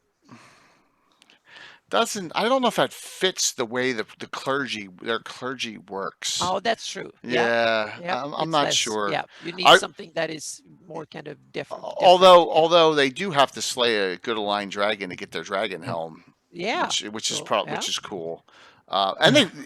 And they fight with footman's picks, which I always thought was a cool thing. Yeah, It's a unique yeah. weapon for a priesthood to have as a footman's military pick.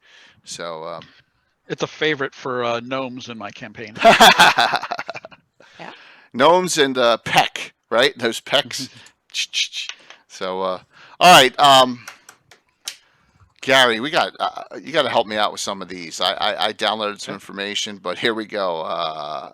This gent right here, Corel. Oh, the thief, the evil thief god, huh? Yeah. Yeah, I mean, I think they're, what I love about Greyhawk is that they have a lot of overlapping gods. So it gives a bit of a nuance when you try to explain why a thief might choose one god over another. So he seems to be like the really dark side of thievery, the kind where they'd cut your purse and maybe your throat too. So they take it one step further. They don't want to steal from you. They get pleasure in watching you suffer too, a little. Yeah, I mean, it might make a good god for some assassins as well. Okay. I don't know why I don't have a lot of Iridian deities in detail, and I think it's because they're all in like Dragon 280, 290, well after I have with Dragon, for the most part. I think that could be the reason behind it. But the title for him is the Bitter Hand, the Scorned Heart, the Vengeful Knave, the Green-Eyed God, the Avenger, Black Wolf of the North, He Who Must Possess, Lord of Thieves. Great title. Yeah. Yeah. It's like a lot of envy and desire for treasure, and it says here he's an ally of Cerule in here. So but he's not Sul, so that's interesting. Yeah. It says he's an ally of Xanye and Cerule. So his domain Well, he's not very liked, so he'll take his allies where he can get them. Well, hey, I have one character that worshipped this, and that was Tim's dad, John's half-orc cleric thief, who worshipped this character. And I'm glad we're reading up on it. I love to add these and a lot of the Flan deities, like I don't like Alatur, that Jose's character. I'm coming from an area of non-information. It's always good to get more. So it says in his true form, he's a small, unattractive, slightly overweight man. That's what it says in here. So I guess he's vain, or doesn't want to. I don't know. Just according to Casey, this is a Bandit Kingdom deity. So that works there a lot. Okay. Yeah. Okay. I could see, cities that have multiple thieves guilds, maybe having one that leans more in his direction and others. Oh, that's true. Olidamara or Yeah. Mm-hmm. Rudd. Okay. Rudd. I forgot about Rudd. Yeah. Well, I don't have Rudd's not evil, right? Rudd's not an No, evil deity. she was a She, yeah. prisoner of Castle Greyhawk. But this next one is right on that border too, and I pulled this right from Gary. This is right from your Telcher. Well, he's actually not evil in personal alignment, I think, but his effect is very evil. He's the god of cold and winter and death. So, people don't look on his on him for favor. They look on him, as something to avoid. So, I think you could definitely make him kind of a villain in a campaign. I can see him being definitely in the barbarian lands a lot. Like I have a lot of his motifs in Spine Castle because he's okay. just that far enough north where you start to feel the bite of cold. It says he's worshipped in High Folk. I find I'm pretty shocked at that. That seems kind of random. Yeah, Valuna as well.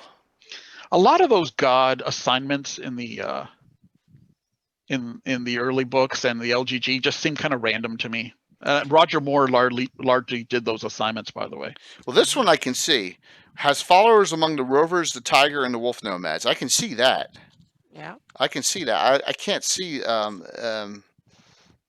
worship is forbidden in Theocracy of the Pale. That makes sense. Bow March absolutely makes sense. But just High Folk doesn't make sense to me at all. But that's okay. The greatest remaining temple of Chelcher stands in Blackmoor, called the Frost Palace. So I hate to do this, but I always think of the Cold Miser from the Year Without a Santa Claus when I was a kid growing up, and him kind of being like that. You know what I mean? He's got cold. Who was that character in those stop motion animation Christmas specials? Yeah, that's it. That's what he's talking about. Mr. Cold Miser. Yeah, Heat Miser. Was it Cold Miser? Yeah, there was a Heat Miser, Cold Miser, and okay. Yeah, absolutely. That's what it kind of feels like. He kind of looked like an evil. He looked like an evil wizard made of ice. Yeah, with a big nose and all that. Yeah, this guy looks a little different, but I get a feeling from him. He's got a Jack Frost quality. Yeah, Jack Frost. The bad effects of weather, the biting cold of weather. It makes sense. Just once again, I've never had any reference to Telcher in my entire campaign of 40 years. So more sayings when then people can say that here comes Telcher when it gets cold and stuff like that. So yeah. Asher says the Frost King from Adventure Time. Yeah. That works. What other evil deities are in the Iridian realm? I can't remember. They don't have a lot because they tended to adopt the Flan ones. Okay. Let me just see my list. I'm looking through here and I don't see some references. Well, Erethnal, of course, and I think you guys already talked Hexdor. That's. I think we're pretty close to covering the. Yeah, I think. Ones. Okay. Yeah. I mean, it's not known where Wastri's origin is. You guys already talked about Wastri. Right? Yes, my favorite there. You know what we haven't really talked about, and we need to, is Loth. Oh yes, we really need to talk about Loth and Greyhawk. Yeah, and also that she kind of proves my idea. It's not my idea, but the way I do it is to treat the high fiends and demons and devils and stuff as deities, and I think Loth kind of proves it because she's treated as a deity. Well, just the lords and ladies, not every demon. No, not every, but I mean the one that runs whole parts of the underworld, so to speak. Mm-hmm. Well, going back to the GD series, when you got into the vault and you found out that there was this battle going on between the Elder Elemental God forces and the Loth forces and Aura-Hyson and all around there. I was intrigued by that, and I am to this day. And who came? It sounds like Gary came up with that. And once again, I don't think that Thaurisd and the Elder Elemental God are the same. But Loth worship kind of got really bizarre in Forgotten Realms too. It just got weird, right? I kind of like the way it was a little more pure in Greyhawk, and Loth seems to play a big part with Ayus. Um, Yeah, you have There seems to be suggestion that the Drow don't just worship Lolth, that she is just an example of a god they worship, yeah. especially in that particular city. But they also seem to worship, the Elder Elemental God and maybe other demons. Well, Forgotten Realms develops She- a lot of them. Yeah. Veyroon. She is the main reason why the Drow culture is matriarchy. True. and spidery. Yeah. Very, I very, love very I true love on the that. spider connection. I love that spider connection. I mean, It's- those Driders are some of the yeah, most creative it- things. Yeah, I love there, that. yeah. Yeah, Veyroon, and that part of the drow in Forgotten Realms, the spidery, the matriarch, and all that. I love that, and the deceit and all that stuff around it. Oh, that's pure good. That's good fantasy in my So, book. Yeah. John Taco just brought up Loth has representation in the Neos's court all the time, which is true. Yes. Yes. So, yeah. yeah. Yep. So that's a And great it- point. you Great must- point. We're talking about these evil deities this evening, but it does seem like, evil does have alliances. I mean, there's Oh, a lot yeah. of overlap, and some of We- that is worth, I think, talking about. But Read the Gary's the Gord but books. yeah, Gygax's books definitely Ooh, implied yes. a lot of connections. Yes. Awesome. Yeah.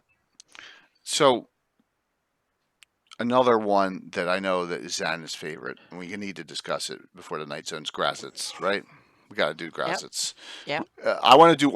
I'll talk about Orcus after Grazits and Oh, any others. We also haven't gotten to Kamazats yet, which is huge in Ulman culture, right? Have you done any of the demons yet? No, barely. Only one's Okay. Yinu. So let's Yeah, we crank haven't out done some. much of the. Yeah, let's the crank demons out some of at all. these demons and miscellaneous ones here. Hey, Canadian, thank you so very much. So, go ahead. Let's start right out with Grazits. I mean, then. I guess the first point to make is that demons and Greyhawk are heavily intertwined. I mean, Yeah. Gygax was really into using them in his campaign, so we shouldn't feel embarrassed about stealing whatever lore Yeah. that has appeared in the major Yeah. books for them.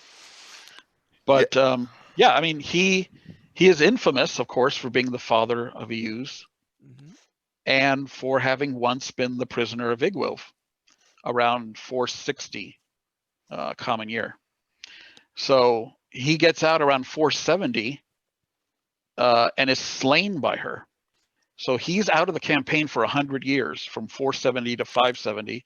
Ah. So the timing is almost exquisite because it's exactly when Euse gets out from Castle Greyhawk. I did. His mother apparently starts advising him, like the power behind the throne. hmm And then she is captured by Grast and taken as prisoner into the abyss. Mhm. So a lot of reversals. So, wow, I did not know that. All right, so so basically the 100-year banish rule was in effect, and she was banished. Yes, that's one of the first canon examples of the 100-year banishment rule. Did not know that. It would not be know that at all. interesting if while Grazit was in prison, that's when Raxavort started looting. Yeah. I mean, Mike, that has Yeah. to be the case. Yeah, That has to definitely. be the case. Yeah. I mean, you just know that he was dipping in. Yep. This came up in chat. Why the 6 fingers? I think it's just a cool. Okay. quirk. Yeah, I mean, Yeah. It's a cool quirk. Yeah. Okay. Gygax's obsession with numerology. Yeah. That too. Yeah. All right. Number So 7. I want someone to explain this to me if you can, because Excel's been asking all night, and that's Zugtamoy. All Yeah. right. And Mhm. and even though I love Temple of Elemental Evil, I can't. She was like the ally of the temple before the temple fell. I can't figure out why she was there, for the most According to part. some sources, she was the Well- one that built it. She is Euse's paramour, apparently. Yeah. Oh gosh. Ugh. Now, if you Oh, yeah. Google Zuckmoy and statue at Wizards of the Coast headquarters, they created an amazing model for her. that would make you believe that the queen of fungus could actually become somewhat attractive. I mean, they made her kind of like an attractive fungi, and whoever the sculptor of that was, it's amazing. I don't know if they ever sold it, but they had it on display at their headquarters. So And I think we were at a Gen Con where they had a wolf statue. Wasn't yeah, it? so maybe they Yeah, did a they had- series And of it would these. be, Yeah. hmm but that one came later that you're Yeah. talking about. Yeah, so the idea is that she, through this alliance, hides Eus's soul gem. So he has a soul gem which he created as soon as he I became love you. a Take my soul demigod. gem. So she must be really important, and he must really trust her to have that object in the abyss. But it allows him, and of course, this is probably an idea by Egg, so that PCs don't go around killing Ius all the time and, making him disappear. So essentially, he is treated like a lesser god because he can be slain on Earth and still come back. Okay. And again, read the chord books. I just say read the chord books. They're full of awesome scenes. They even almost like love scenes with Ayus and Sukmoy and the other ones. It's and they kind of it's as abhorrent as it sounds. But Yeah, it's so it's good demonology, so to speak. And you get It especially when they have fights and are angry at each other and jealous at each other. The nefarious court politics of the netherworld is, in my opinion, the best things that Gygax wrote. lots of in mushroom books. porn. Oh yeah, exactly, Oh and my and gosh. also the guy you have Yeah. on the scroll now, Kostici, and Graz's his court is some of the best scenes ever, and he just walks around with that big thing and want to kill something, and oh, it's fantastic. That is some of the best. It's every Greyhawk gamer should read those the books, and there's a lot of the plot and stuff is too convoluted to be really enjoyable, but a lot of the scenes from the infernal and diabolical and stuff and demonic politics and court life is fantastic. It's great. The mention of the temple reminded me of 4 godlings that you probably don't have on your list for tonight, Jay, Okay. which is the princes of evil, elemental evil. Oh yes. Yeah. The Gan Archimentals. Sebin, Imix. Mm. Yeah. Yeah. Cryo- Oladrya Hydra. and what's the Earth one? I don't know. Olgamark. Yeah. Ogrimmok. Ogrimmok. Yeah. Those. Yeah. I mean, we use those a lot in our Thank- campaign in the 80s I Same here. use because Gemix a lot. they were powerful but killable. Yeah. I just used one a few months ago. If you remember, I had a little anagram thing, and it was said IMIX, and they had to get him unsummoned. That was a little trick. Yeah, absolutely. That kind of evil's good because it you can interact with it, and then you get rid of it for a while, and you feel a little satiated. Oh, that felt good that I did that. But it's a temporary thing, which is kind of neat. But yeah, the evil princes is a good one too. Definitely, Yeah. definitely all 4 of them. And then if you're really good, you can have those evil in between ones, ice, smoke, all those. You can make up some too. So Cryonax. Cry- He was I- in the manual of the planes, I think. yeah, I believe so. He was trying to merge water and air into ice. Into ice, definitely. It's a cool discussion on that. Just I hate fighting gods directly. I do, right? Oh, I yeah. just Yeah, you I don't want to do it. Now, Exactly. they had in Temple, they went in that level and they banished me back, right? That happened in my game in 87. Okay, so be it. That's part of the module itself, Yeah. right? Yeah. So I don't like I said, we're not even going to talk about Return tonight, Josh. So we're not talking about it. I can see Speaking that of- you. Oh, sorry. Go on, Mike. No, I have a totally different deity to throw out Go for it. off for of this topic. Yeah. You were talking about fighting deities. I think the last time I actually ran a deity versus player battle was Caius. Age of One. Oh, sure. What And what that was was he? amazing. Was he a demigod or was he a quasi deity? I guess demigod. It was kind of third edition rules. That's weird. because I looked him up as a possible prisoner of Castle Greyhawk a few years ago, and I think the reference I found was quasi-deity, and I said, oh, well, that doesn't work. But maybe they elevated him at the end of the module series. Of, yeah, I don't know. How much does he play in Age of Worms? I mean, isn't it a lot, or is it a mix of all those deities? It's it's 3, isn't it? His cult is a good 2/3 of the story, I would bet. And then, building up to the final showdown, you gotta cash in a lot of chips to take him down. He's tough. Okay. I never did it, so that's why I'm Yeah. asking. But all right. And then in later supplements, I think it was Elder Evil's book, 3.5. They had the worm that walks, and it's kind of like that's what Caius is this weird, I don't know, hard to explain. 3rd edition. Yeah. Something you want to kill. Yeah. Mushroom Princess. Now I have a Zook-to-me image of Mario World. Well, Gaetano linked the pictures of, excuse me, in chat. In chat, they're linked. So take a look. It's pretty nice looking, whoever did that model.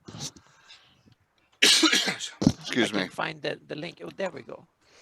All right. So, Son saying hi. Mm-hmm. Back to Orcus. Here. Go ahead. Yeah, go ahead. Grab it real quick. Orcus is one of those it's just Major's Demogorgon, right? Is Orcus anywhere evolved at all that you're aware of in Greyhawk lore? So he's mentioned as a potential father of EUs, but though we know that's not true. Yeah. So obviously he was in the 1983 guide, mentioned at least. Yes. In Scott Benny's article on the Saints, it's mentioned that Saint Bane almost kills Orcus on his home plane. So I always incorporated that lore into the setting. Okay. He also seems to have a follower called Kuel, which is some kind of a wizard ghoul up in the north, which seems a lot like the plot of Bloodstone H1 through H4 that got moved into Forgotten Realms. Yeah, I remember that. So and Orcus is the big bad behind that as well. So it's almost like we were about to get Orcus in the north as a big bad in Greyhawk, and they pulled the rug from under us and took it over to the Forgotten Realms. Yeah, real quick, I had to just remembered something. I had to dig on my shelf. I have unopened Zugget and Grazit minis. Was that a whole series? They were like at Gen Con only back then. Wow. You can get them very rarely on eBay. I think they're Gale Force 9. They're limited edition, 1,500 of each. Right. So they are available. They're tough to get a hold of. So the Wand of Orcus is specifically right in Dungeon. I have the Dungeon Wolf Master's one, Guide. and I put it together, and those resin minis are so delicate. Yeah. That I'm afraid to put these together. Yeah. So, Josh, Bloodstorm Wars was first supposed to be in Greyhawk and got moved to Forgotten Realms. Yeah, absolutely. So a little. This is how much of a retcon it was. They even melted a glacier to fit that country in the Forgotten Realms. Really? That's awesome in a way. Yeah. Yeah. Take a look at Vasa, that land, Vasa in the Forgotten Realms. That was like shoehorned into there. That wasn't on Greenwood's original work. Dirty scoundrels. So they took Oriental Adventures at the exact same time. Yeah. I'll be darned. One last thing on Orcus. If you've been following my campaign, you know there's. Go, Gary.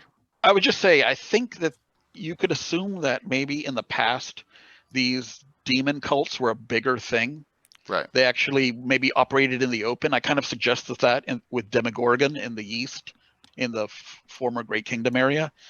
Maybe Orcus had some territory somewhere too in the Urfland realm, and that could have been up north. But yeah, I think then this gives the Knight Protectors and the other heroes of the Great Kingdom a lot of enemies to fight early on and defeat, and maybe these cults then sort of drifted underground and then became Gary, speaking of cults, if you've been following my game on Thursdays and in the Altamira area, there's the Sun that a lot of the people who were dispossessed from the slum quarters and the squatters camps and are now out in the sus, and they're all of a sudden all following this person, the Sun. All I will say is that it ties in to Orcus. There you go. So a cult is arising outside of Altamira in a long-term, one of my long-term storylines. So I knew the place was tainted by you. And what I will say is, it wasn't my original idea. Bill, once again, Bill the Master Crafter said, "Hey, I got all these figures. Look at this. Look at this. Look at this. What do you think about this idea?" I was like, "Brilliant." So Does he have a lot of undead stuff too? yeah, oh yeah, and some other abominations, and yes, I guarantee you in 2021 we will, after we're through all this and we're back to normal, we're going to bring out a lot of this plot thread coming out, and it'll be behind Orcus. So something different. Oh, Extort 4711 reminds me of another god. I don't know. Did you talk about Vecna at all? Not at all. We haven't Not at had all. him Let's yet. do it. Yep. I wanted to throw out real quick, though. Sorry, guys. That Sure. This is Front Realms, of course, but you were talking about Orcus. The module Throne of Bloodstone Yeah. is for character levels 18 to 100. 100. Yeah. Yeah. 100. H3, that is- yeah. yeah. It actually crazy. was kind of silly. I mean, it was fun to read, but it was silly because it had these dual encounters, whether you were playing just a regular epic character or like this mega epic character. You had to like quadruple everything. Yeah. Well, if you all remember, Canadian, to answer your question, Orcus was Necromancer Games' symbol back in the early days. That's what their symbol was, a symbol of Orcus for Necromancer Games back when they were 3rd edition. TSR couldn't copyright that, right? No, I don't think so. Yeah. Or trademark it. Yep. I So. don't know. So Vecna is just one of those that, hey, there was the artifacts, and then man, it went. All right, I saw something that. Please do not get mad at me, especially John. I know you love him. It's canon that someone from frickin' Critical Role has the Eye of Vecna. When did that happen? All right, I saw this and I almost went It was a few crazy. years back, I think. Oh my god. Well, they can have traveled somewhere. I know. Lost for 100 years or something, It's it's insanity. It's Yeah. insane. I was like, what? So yeah. Is Yeah, it some the hand or the eye? I thought it was the eye. Is it the hand? Okay. What? I was like, oh my god. Some So- guy on YouTube also produced a video a week or two ago on Vecna, sort of an explainer. Archon. Really? Yeah, Archon. but it only covered Vecna Lives as its connection to Greyhawk. It didn't really do any more research beyond that. So Joe Manganiello Joe got the hand of Manganiello. Vecna in a Critical Role episode. Was that before or after Magic Mike 2? I'm just kidding. So Apparently, this D&D movie that's been in development for who knows how long is supposed to have the Yeah. eye of that. Oh, it's okay. a cool thing. Why- Canon. Why not use them? Yeah. Yeah. Not canon. It's a cool thing, though. I just that someone states that it's canon. I find it a little. Yeah, hey, that they did it in the storyline. That's great, but for it to be canon, I don't know about that. So there, I'm done with that. Boom. So I'm Vecna- glad I don't watch it for you. Oh, Yeah. I just saw there. People were arguing fervently on Facebook about it this week, and I'm like, oh my god. So is that recent? Yeah, there was some big argument about it going on. Okay, So yeah. a great storyline that's fantastic. Just saying that it's canon is a little bit of a stretch for me. It's not Greyhawk canon, so. No. But I don't know enough about Vecna to even to even discuss. I don't have that. I don't have. Yeah, I mean, I know there's some grognards out there who don't think he's part of Greyhawk, but I'm sorry, I'm going to lean back on my original contention, which is that everything in the first edition was for Greyhawk. I mean, it was written by Gygax on both sides at the same time. Yes. So all those NPCs and named figures in the artifacts and relics list are in Greyhawk. So that goes for Vecna too. Now, we didn't get much lore on him, and I actually kind of liked him as a boogeyman without a physical presence. You know, Yeah. having the hand and eye be his main manifestation, I think, was a very powerful way to use him. And maybe there's some spirit back there, that, like Mum Ra in Thundercats. yeah, Thundercats, he could maybe manifest at some point as something more than just a little weak, vestige of himself. But Vecna Lives was Cook's attempt to say, let me do something epic for Greyhawk. And I don't think he was, yes, he killed the Circle of 8 in the first scene, but I don't think he was intentionally trying to diss Gygax in the same way that other people were trying to do in, let's say, WG7. I think this was more like not caring about the canon as much and saying, you know what, let's just rip it all up and do this wild adventure that's like the Greyhawk equivalent of a Bond film. So so he became like this real figure, and maybe that was because for the previous 70 years he was a prisoner in Castle Greyhawk. So that's why he wasn't really a big part of the campaign until the 580s. But yeah, he's like the god of secrets. I mean, evil, magic, secrets, mysteries, sort of a different focus at some of the other evil gods. A good god for evil wizards to follow.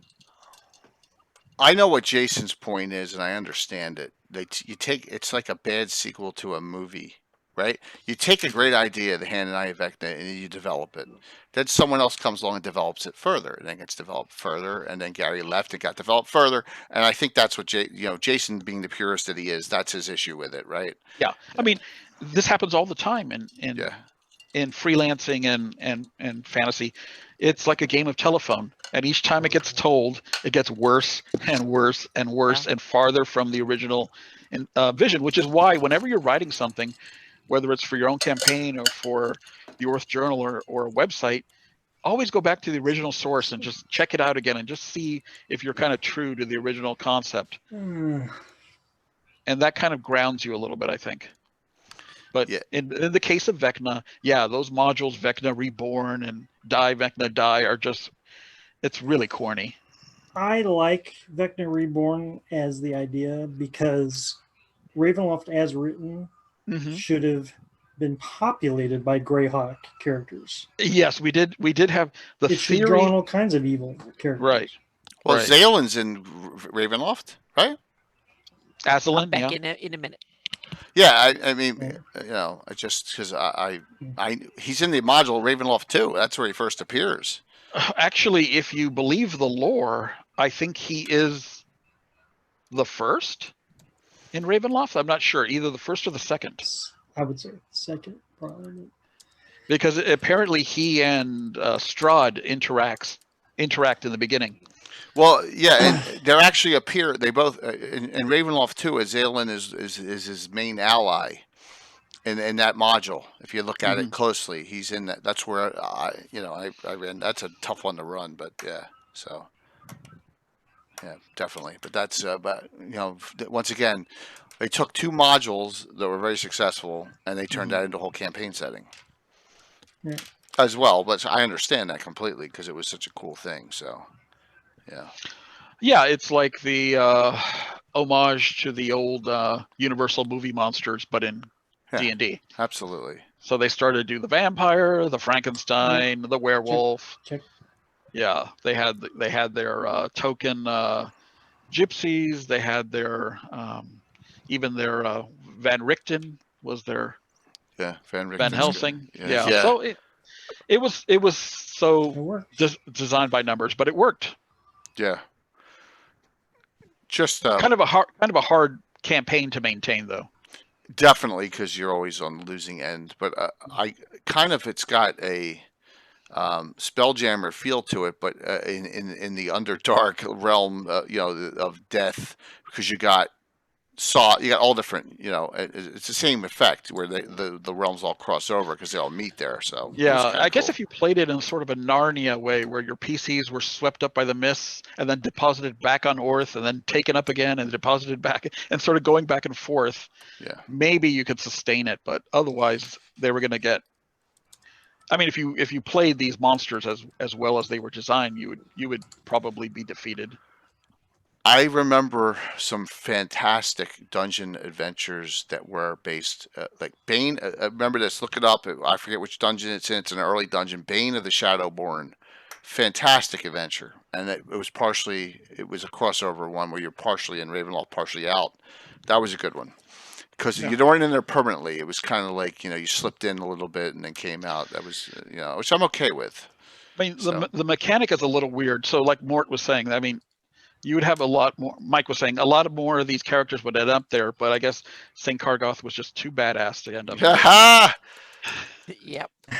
You got Lord that. Soth, Lord Soth, he couldn't escape. Oh, I see. So Yeah. little side story. Gary, did you get like your block knocked off when you sold that T-shirt with all the Death Knights on it? Oh my God, I was going to mention that in my closing. Oh, okay. We'll save it for the closing. We'll save that for the closing. Go ahead. If you have a comment. Oh, I just they put down. They had the picture on the front, and then they had every Death Knight that was in publication, right? I mean, literally, I was floored because I have been to that store a couple of times because they have had a few D&D things, and they did actually have last year. They had Kargoth, even though you didn't know it was Kargoth because it never says the word Kargoth on the shirt, but in the description it says Lord Kargoth, blah blah blah blah. And I said, oh, that's really cool. I got to get one of these. And then they went out of stock. And so every couple of months I've been checking back and saying, hey, I wonder if they're going to ever get one of these in stock because I've got to get one of these things. Even if I never wear it, I'm going to hang it up on the wall or something and say, hey, kids, look, your uncle did that. But I go back this time and they had this brand new T-shirt, which is on the front, black and white art by this really talented artist. Was his name Riddick? Where you have all 14 of the Death Knights or 13 of the Death Knights on the front, and on the back a list of all their names from the 290 Dragon that I wrote. Holy crap. And I'm like, how the hell did this happen? And I never even heard about it. I mean, obviously work for hire, there's no royalty situation, but I'm like, wow, I mean, this happened and I never even heard about it. And I guess maybe they're allowed to just cherry pick what they want to take from D&D lore and say, create items from it, because there it is. I mean, there's a poster and a T-shirt, so I've got to pick one up before it goes out of stock. I say yes, absolutely. And it even includes the typo. So I know exactly where they copy the names from the titles of the sections in the Dragon article, not from double checking the entries. So it's cool. Very cool. Well, look at that. We're over time again, but hey, nothing wrong with that. So we covered a lot tonight. I know we bounced around a lot, but we covered a lot of evil deities. Oh, Pazuzu. Yeah, right there. I just saw him pop up. He's actually in the very much involved in Sargent's lore for Greyhawk. Yep. Mm-hmm. He is one of the demons who, made a pact with Ibid V or something, with some figure in the Great Kingdom, and supplied a lot of troops. Yeah, I think was the Duke Sephrin. Duke Sephrin. Yeah, Duke Sephrin, and with Ayus as well. He's both in Ulmore and in Horn Society, Shield Lands kind of. An interesting choice because they're not very often used. Yeah, demon lore. I think it was from the beginning. It seems to be like a typo that they stuck with it. So it well, was like I think it's more than a typo because he gives them an alternate name as well, Pazrael. Yeah, exactly. It's like almost like, and afterwards it was like, it was like two concepts that both made it in and it was not supposed to happen. So well, you can see some editors saying, "Don't use that word because that comes from real world history." Yeah, and or then something. they didn't catch the. Yeah, to me it seems like a mistake that it should have been one of the stories, not both of them. Mm-hmm. Don't you hate that when your internet goes down? I hate that. It's brutal.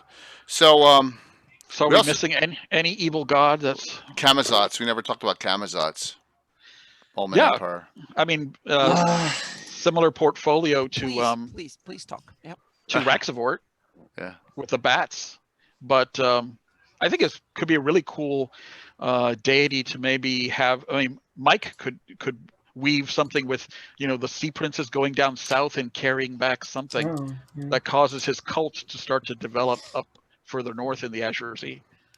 That's cool. Yeah. I mean, Hidden And- Shrine of Tomoacon has a lot Mhm. of those deities all woven through them, and that's like one of the original classics. I know? want to know why all the Olman gods were evil. Practically. Is that true? Well, no, not literally, but What did you practically. say, Mike? All the almond gods were. Them, most of them. Well, two things: racism and white privilege. Ah, yeah. I mean, I have no idea, but Yeah. Gygax must have copied them from real world I history. think due to sacrifice, they're all sacrifices. They all give sacrifice, human. Maybe that's why. Mm. In lore, Mm. I mean, the Peruvian gods, all them, they're But it all was- into human sacrifice. Back Is, on the colonial kind of Is that was- Quetzalcoatl in Deities and Demigods? Yeah, Mm. Okay. And Yeah. what He's alignment not is evil. he's not evil? I think right? he's No. true neutral, isn't he? But I imagine most of the others are. Yeah. So I think the Ullman should get that pantheon too, even if the names are different. It's Kamazot's on the Isle of Dread in the Paizo app, according to Josh. Maybe. Oh yeah, for sure. Yeah. okay. Okay.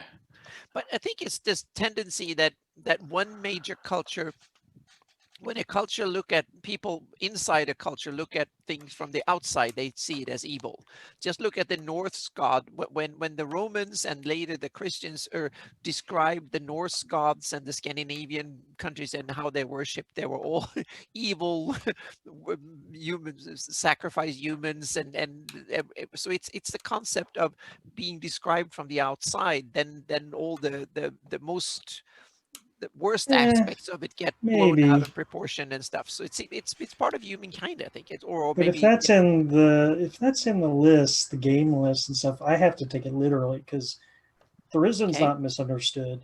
no. The original's Some not of them are not, but misunderstood. no, I'm not talking about in game. I'm talking about real world. When they Yeah, describe yeah. cultures, they have a tendency of always overemphasized all the horrors, so to speak, from when it's seen from the outside. Yeah. Well, again, we're probably because of the necessity to create a dungeon out of Hidden Shrine, you're going to focus on the evil gods. So maybe we're just not getting the complete picture because there's no source That's book true. on the Ullman yet. Yeah. Although they really fell hard. They had an empire and they fell hard. So Mhm. Yeah. they did something wrong. They sacrificed too many people. Yeah, and both the Oridians and the Sul were kind of evil bastards too, and the Flans back in the day. So I guess everyone except the elves. Well, if you have dark elves, the drow and stuff. So all get there. I guess the halflings are the only ones, and the dwarves, dwarves and halflings and gnomes are the ones that kind of. What are you doing, Mike? I'm trying to forget Ballsy. Oh, I take my cues from Howard. Never worship a snake god.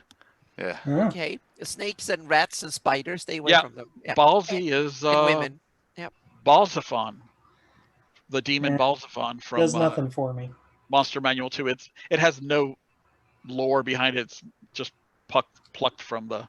You know what? That may be the god of Zane. Now that I think about it, Oh, Ah. yeah. Mhm. I think that might Yeah. be. So Yeah. anyway, it's It's a good discussion. more The one true throwaway. bat. Yep. Wow.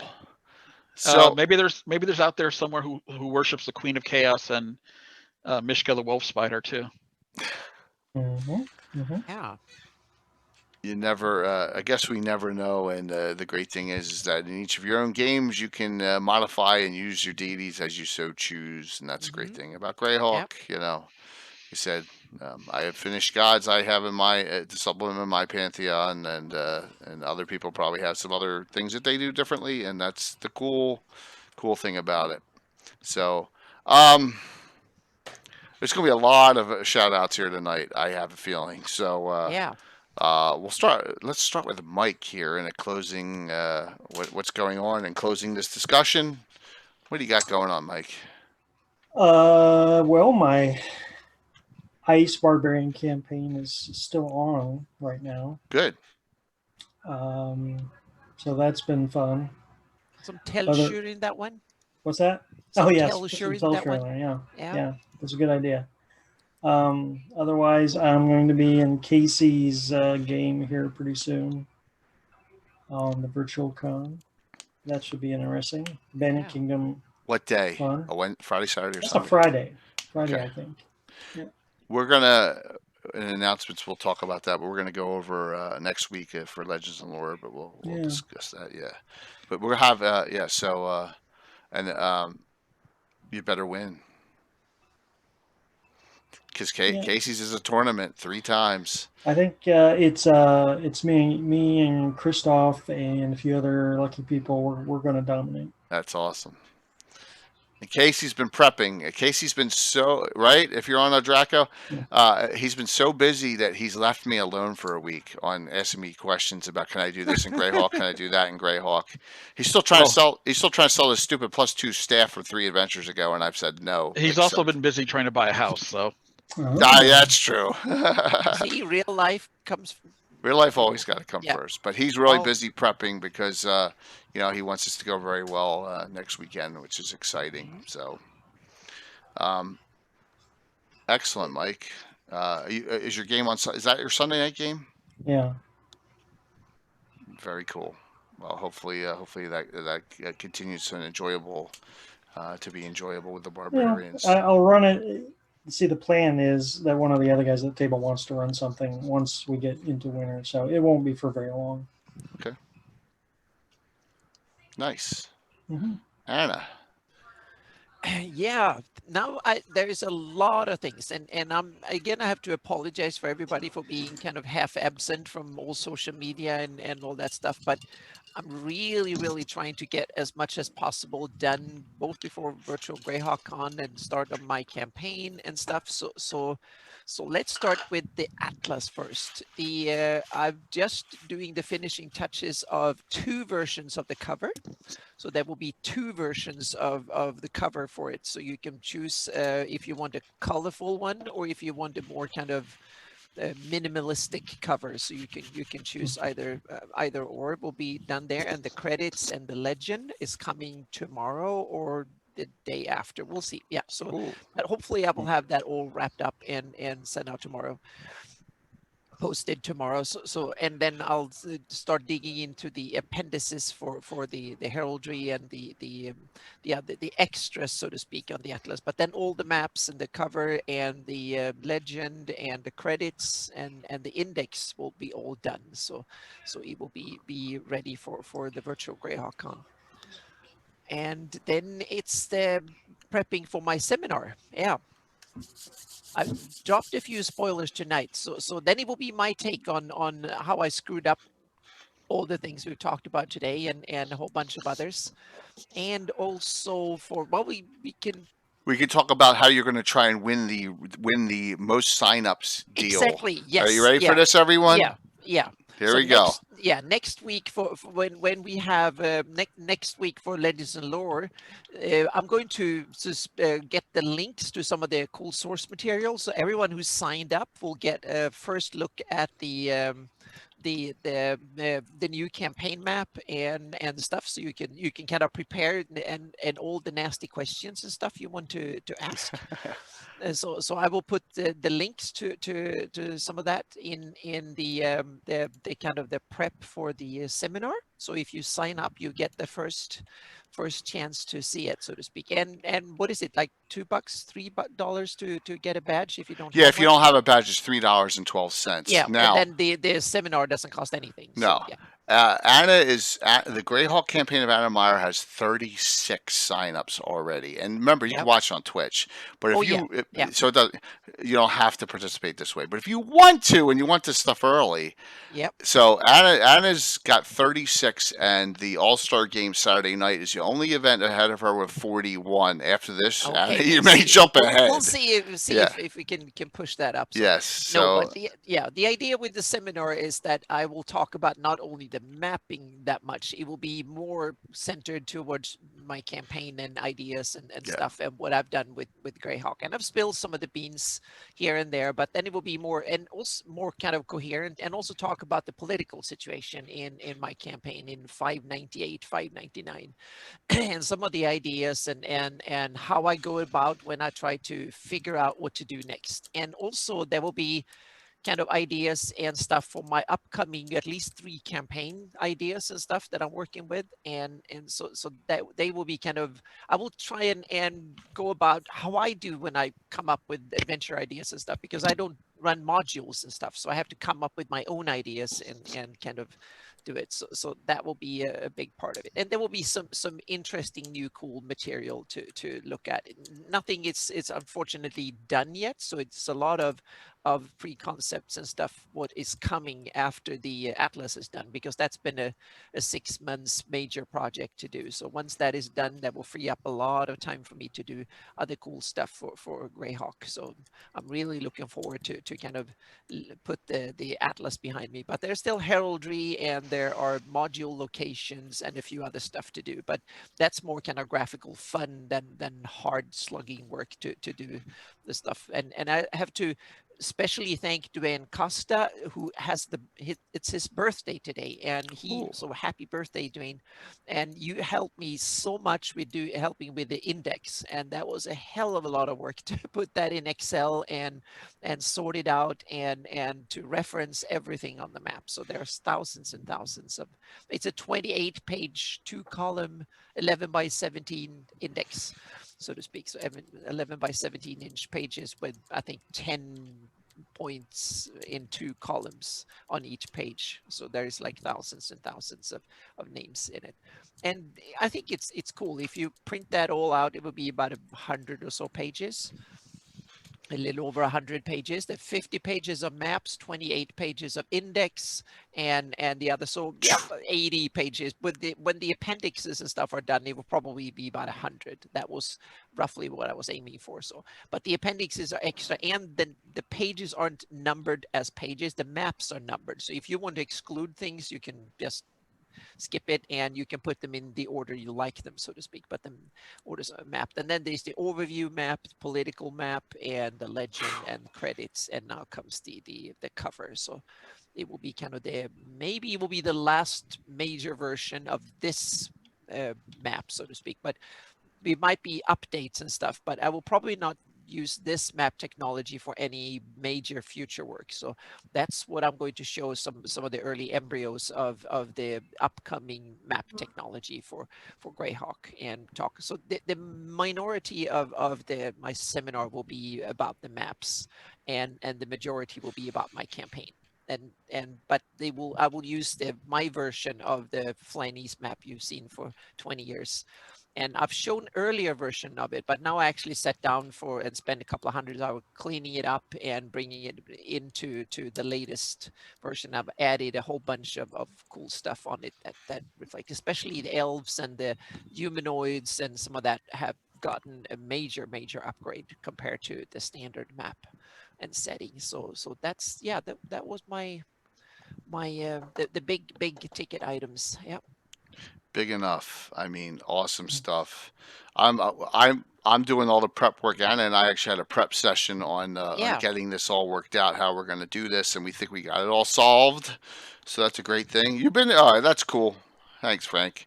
Oh, hi, Frank. Yeah, Frank's got a big game too, and he told me about what he's doing for Expedition to Barrier Peaks, which actually goes off right before the All-Star game on Saturday. So that'll be that's perfect timing there for that. So we'll have that discussion probably a lot on next Wednesday's Legends and Lore. So Gary, what was the Bob out in chat about the Spine Castle? What was that all about? I don't know. I'm looking for any excuse not to work on it. I thought it was done. I thought you were. Oh, okay. I thought.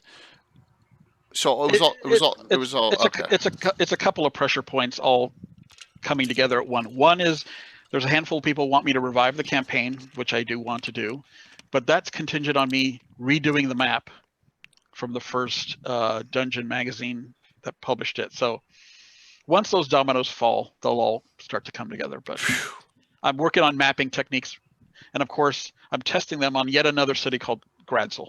You may have heard of it. Yeah, Yeah. that is cool. Gradsel is a good spot, and it's not that it needs some development. It's got to be a major port for the Kiowish Navy, right? Mhm. And there's nothing really written up about it. So, absolutely. What else is Oh yeah. going? So lots of cool stuff coming on Cannon Fire. I've been testing a lot of technologies, so I'll leave those as surprises. But maybe I'll just leave you guys with one last piece of lore, since Yeah. we were talking about gods. One of the most interesting little minor deities in the entire setting is known as the Mother. She is the goddess of the Lerara Sul, who live in the Lost Passage of the Sulwaz, and who is worshipped by them. She receives whatever food, and she gives back milk, which don't drink it, by the way, Ugh. because you become a thrall to her power. Sounds pretty. What was that movie? The Time Machine one, where they go back way future, and they're all. Ugh. It sounds pretty gross, actually. And maybe it's the source of their albinism. Yeah. Yeah. Drinking too much of the mother's milk. I envision it as the consistency of mayonnaise. Oh. So it's not good stuff. But you gotta throw people into her to produce that milk. Maybe just the bones come out.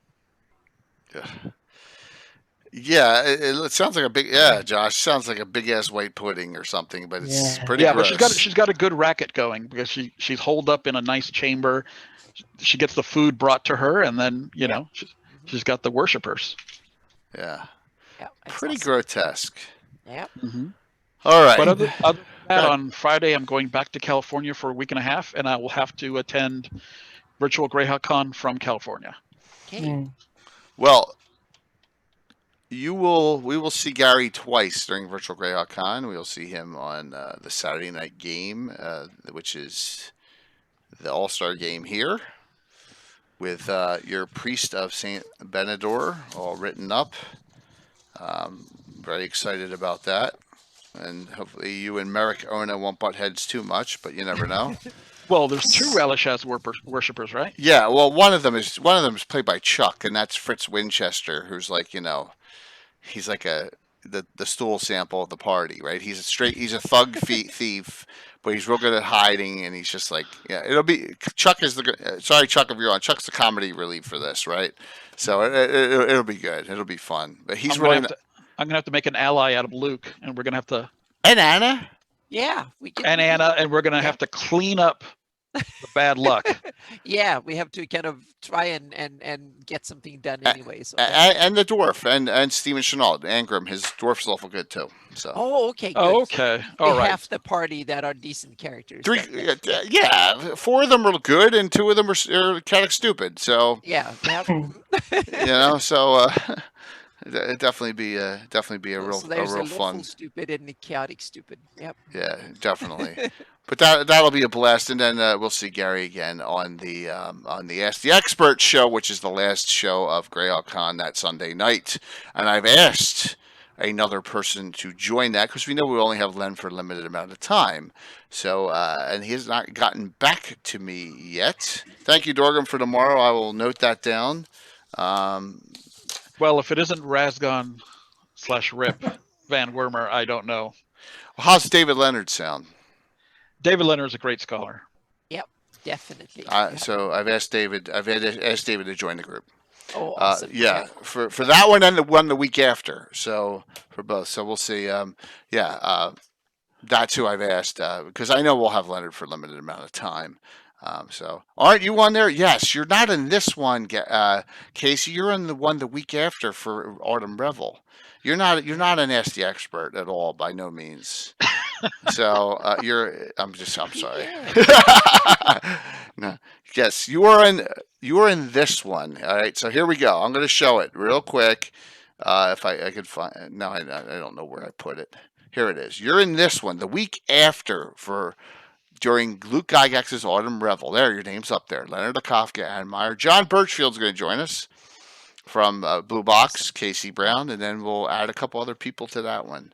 So AC should do an episode of Cribs where he shows us his new house. yes, you. Oh, yes. So Casey, you are Yes. going to be on the. Yes, Casey is going to be on the Ask the Expert show while he announces his tourney winners. Yes, yes, you are. I forgot. You better ask the wife too. Yeah. So there you go. My bad. Show My- us the future gaming cave. Yes. Yeah, Oh yeah, that house needs to come with a gaming. yeah, now I'd you have know a what to gaming aim cave. for. Yeah, Casey. So- Now you know what to aim for. Yeah. January's good. That's cool. All right. So tomorrow night, this is a big night, I guess. So the adventure is called The Searchers. It is a 2-week prelude event for the All-Star game you're playing in, Gary and Anna. All right. Mhm. So what happens? Wait, is this a take on the old Western? The Oh my Searchers? gosh! Isn't that yes? That's what I need. I like Okay. plays. Yes. So yes, it is kind of. So the Those, story. those nasty orcs kidnap somebody? No kidnapping, but a search. So here's the story, real quick. Thank you, Mike, for this. But a disciple / ex-student of Alhamazad the Wise has, and the name has not been revealed yet, but will be revealed during Virtual GreyhawkCon. The word is out that this individual is seeking an item of great power, maybe an artifact within the Cairn Hills Aber Owls region, and now everyone's jumping on this, and every mercenary group in Greyhawk and Harby is out looking. So that's how the story will start on tomorrow night with the group Iron Fury. They're going to be given an assignment, and they're going to head off. And they're actually going to head off to the Grave Moor, which is an area outside of Harby that Anna put on the map. So that'll start, and it'll be a 2-week story. And what happens in that one will lead right into your. So next Thursday we'll finish it, and then 2 days later, from what happened on that, hopefully, yours will go based on what happened in that adventure. There you go. So that'll be tomorrow night. Also a great giveaway from Gamescape 3D. I've been showing some of the great STL files. Fantastic stuff.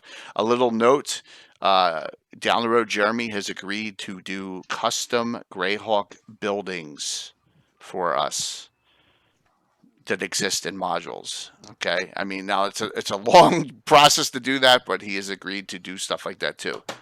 Yes, the good, the bad, and without communists. Exactly. So it'll be all right. You know, I like to make plays on words sometimes. All right. Saturday night. Where is everything? Here we go. Gavin 111. We start really kicking off Virtual GreyhawkCon pre discussions. Our 6th DMs roundtable. I have 3 Greyhawk Reborn DMs: Gabe Guerreri, Jay Stupinski, John Lent. Going to be on. Amy Crittenden is going to be on the discussion. Renee Ayala, one of the triads, who has 2 events, and of course William Henry DeWark, who's been on all previous 5. So, and we'll This should be a good one. Thank you. Thank you very much. We're going to have, I'll ask some questions. The audience can ask some questions of and this is going to be, we're going to find out a little bit about them. There's still some spots in some of these DMs games. Hopefully you've become interested and sign up. But I think it'll be a nice just roundtable discussion on some general topics.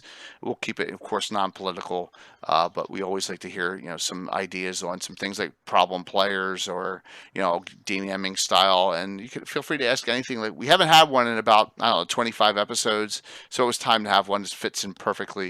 And that's Sunday night. So think about this. So we've had Luke, Eric Mona, Jason Bullman, James Jacobs on in the last 2 months, and so we'll just keep it up with some great discussion here tomorrow night. All right, next week's Legends and Lore. Next week's Legends and Lore Virtual GreyhawkCon Prelude will be next Wednesday. I want to go over the highlighted streams. I want to go over what everyone's doing for Greyhawk. We'll talk about what Frank from Nighthawk Gaming's doing, what Jimmy Duffy's doing, what Dragons in the Dining Room's doing, what Wiley Hobbit's doing, all of them. And just talk about, hey man, we got 12 Twitch channels doing Greyhawk content. I mean, and one YouTube channel. Grog Talk. So we have a bunch of channels doing things. We're also going to talk about RPG events to sign up for.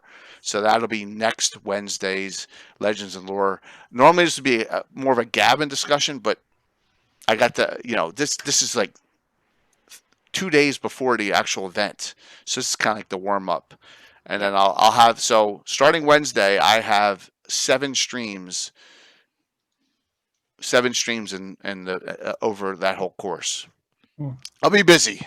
With that. That prelude will be good. And then the events I want to talk about on this channel Friday night, October 2nd, is Anna's, which she's talking about. Sign up for that if you want the maps early to discuss They will be and look at released them. the same day as the earlier in the day, so everyone get a chance. But if you want more time to look at it, then you can sign up for the event. Yep. Absolutely. Yeah. Saturday is, everyone has been asking me about this. What crazy stuff Tim's Oh, going to do. Anna's yeah. playing in this one too. Dark Hand Heartstrike with DM the Ever Mysterious Tim. I'll be producing it, and I'll just be sitting back and watching it Saturday morning. It's going to be Gitano's now playing. And Gitano took Jason Zaverda's place because Jason's not feeling well, so he's in as well. And Carlos playing. It's going to be a blast. All the Barbarian game. The big event is the Greyhawk All Stars Saturday night. Frank from Nightheart Gaming will be going right into that. He's from 3 to 7 Eastern, and then this is from 7 till, I'm hoping to stop at 11. So you'll find out about the story, and I guarantee you a great place that everyone says I have that spins is going to be a part of the lore. And it's going to be spinning. So you get to The see. right way. Yeah. Well, yes, you'll get to actually see that. Plus the great things that Bill has made for this. Where do you see this? We actually, I've teased it to a couple people. It's unbelievable terrain setups for this, and I think the story will be pretty interesting too. And thanks to Mike for helping me with the background story from the Alamazad the Wise disciple who's Might be now. helping out on some anti-hero points too. Yes. And, Oh. this could be a great night of. Can you give yourself hero points? No, you can't. But what Tim does is he does an anonymous cheer so that no one knows. Oh, I didn't do that. So, but I guarantee you that there will be last Saturday was unbelievable night on the amount of cheers. Now, Canadian says he was cheering a lot because he was a little sauced, but that's okay. I mean, that's what you said, Canadian. So, but there was unbelievable amount of cheers, and they used every single hero point that they had. What's up, Legendary? Good to see you.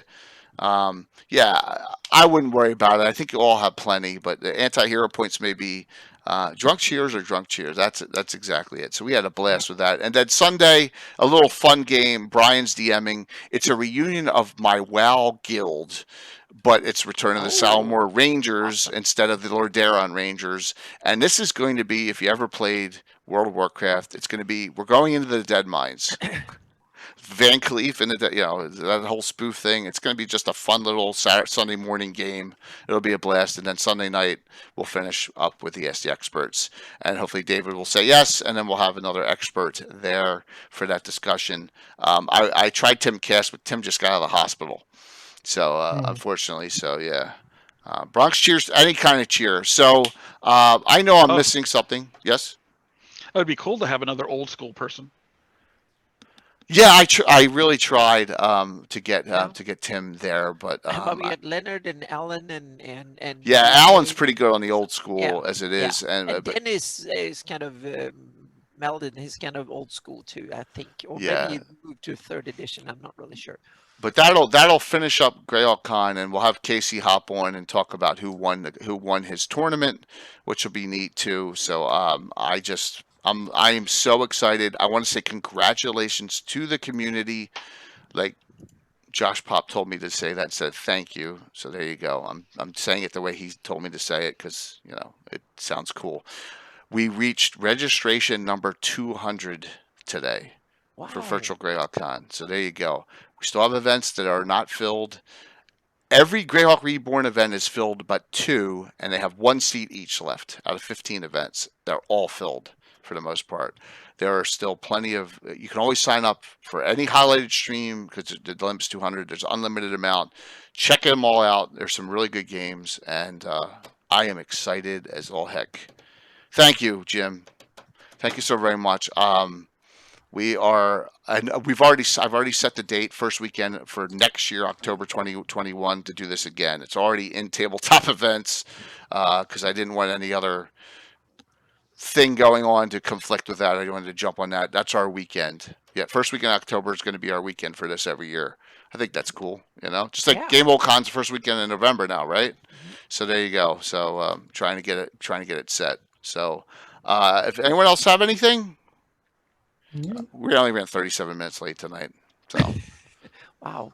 yeah, but when you're having fun, time flies. Yeah. I'm good. So who am I going to raid? Oh, Will got rated last night. Yeah, thank you for look at the great numbers tonight. Thank you so Okay. very much. Don't forget, if you have a 3D printer, make sure you sign up for the general one tomorrow night. I'm telling you, just Jeremy Gamescape 3D is awesome. Let me go right to them real quick. I'll do that and then we'll call it a night here. This is the Castle Ruins. I think this STL itself is the STL is $45. That is, it's going to take you a month to print all this out, but I mean, look at it. I mean, the detail, look, it's an entire keep inside you can utilize Yeah. too. All right, and there's some other ruins. And then for the follower giveaway, the Elven Home, this and the Watchtower, you get those two Nice. STL files just for the general sign up. So please check it out tomorrow night and just sign up for that. So I'm going to raid into. We're going to do Praetors. I'm just looking here. Oh, Will's got 3. We'll do Praetors again. Sounds good. So thank you, Gary. Thank you for coming on. Sure. Thank you, Leonard, for Yeah. coming Talking on to and you, really Gary. giving us some great detail tonight. That was Yeah. awesome. And Anna and Mike, thank you as always. We'll see you Oh, tomorrow thank night you, for a Jay. real fun 2-week adventure. I'm going to try and abuse the hell out of this group as well. So, that's always a good thing. So, see you tomorrow night. We give you a quickie shout, Frank. And thanks, Frank. And like I said, we need to talk about your expedition to Barrier Peaks. You're gonna have some terrain for that too, which is awesome that you're working on. Gotta have that terrain, man. It makes visuals. All right, I'm setting the raid up. Let's see, good number here. Dun, dun, dun, dun, dun, dun, dun.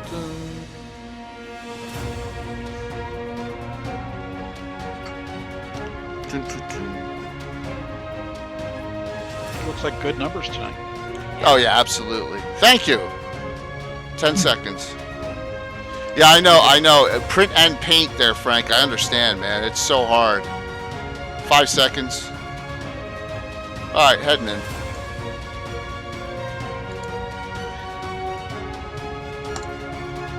We have a man's got knows limitations and via print. That's the one thing that's so hard is getting those printing, and a lot of them they're not one piece. So like these, we're doing a toll booth for a toll road now. Bill is, and it's like multiple pieces, and every piece is taking 12 hours to print. So you got to place it, you got to set it up, and you can't just go one right into the other. So yes. And like all printers, do they F things up? Oh yeah, a lot of times. Good night. See you tomorrow night.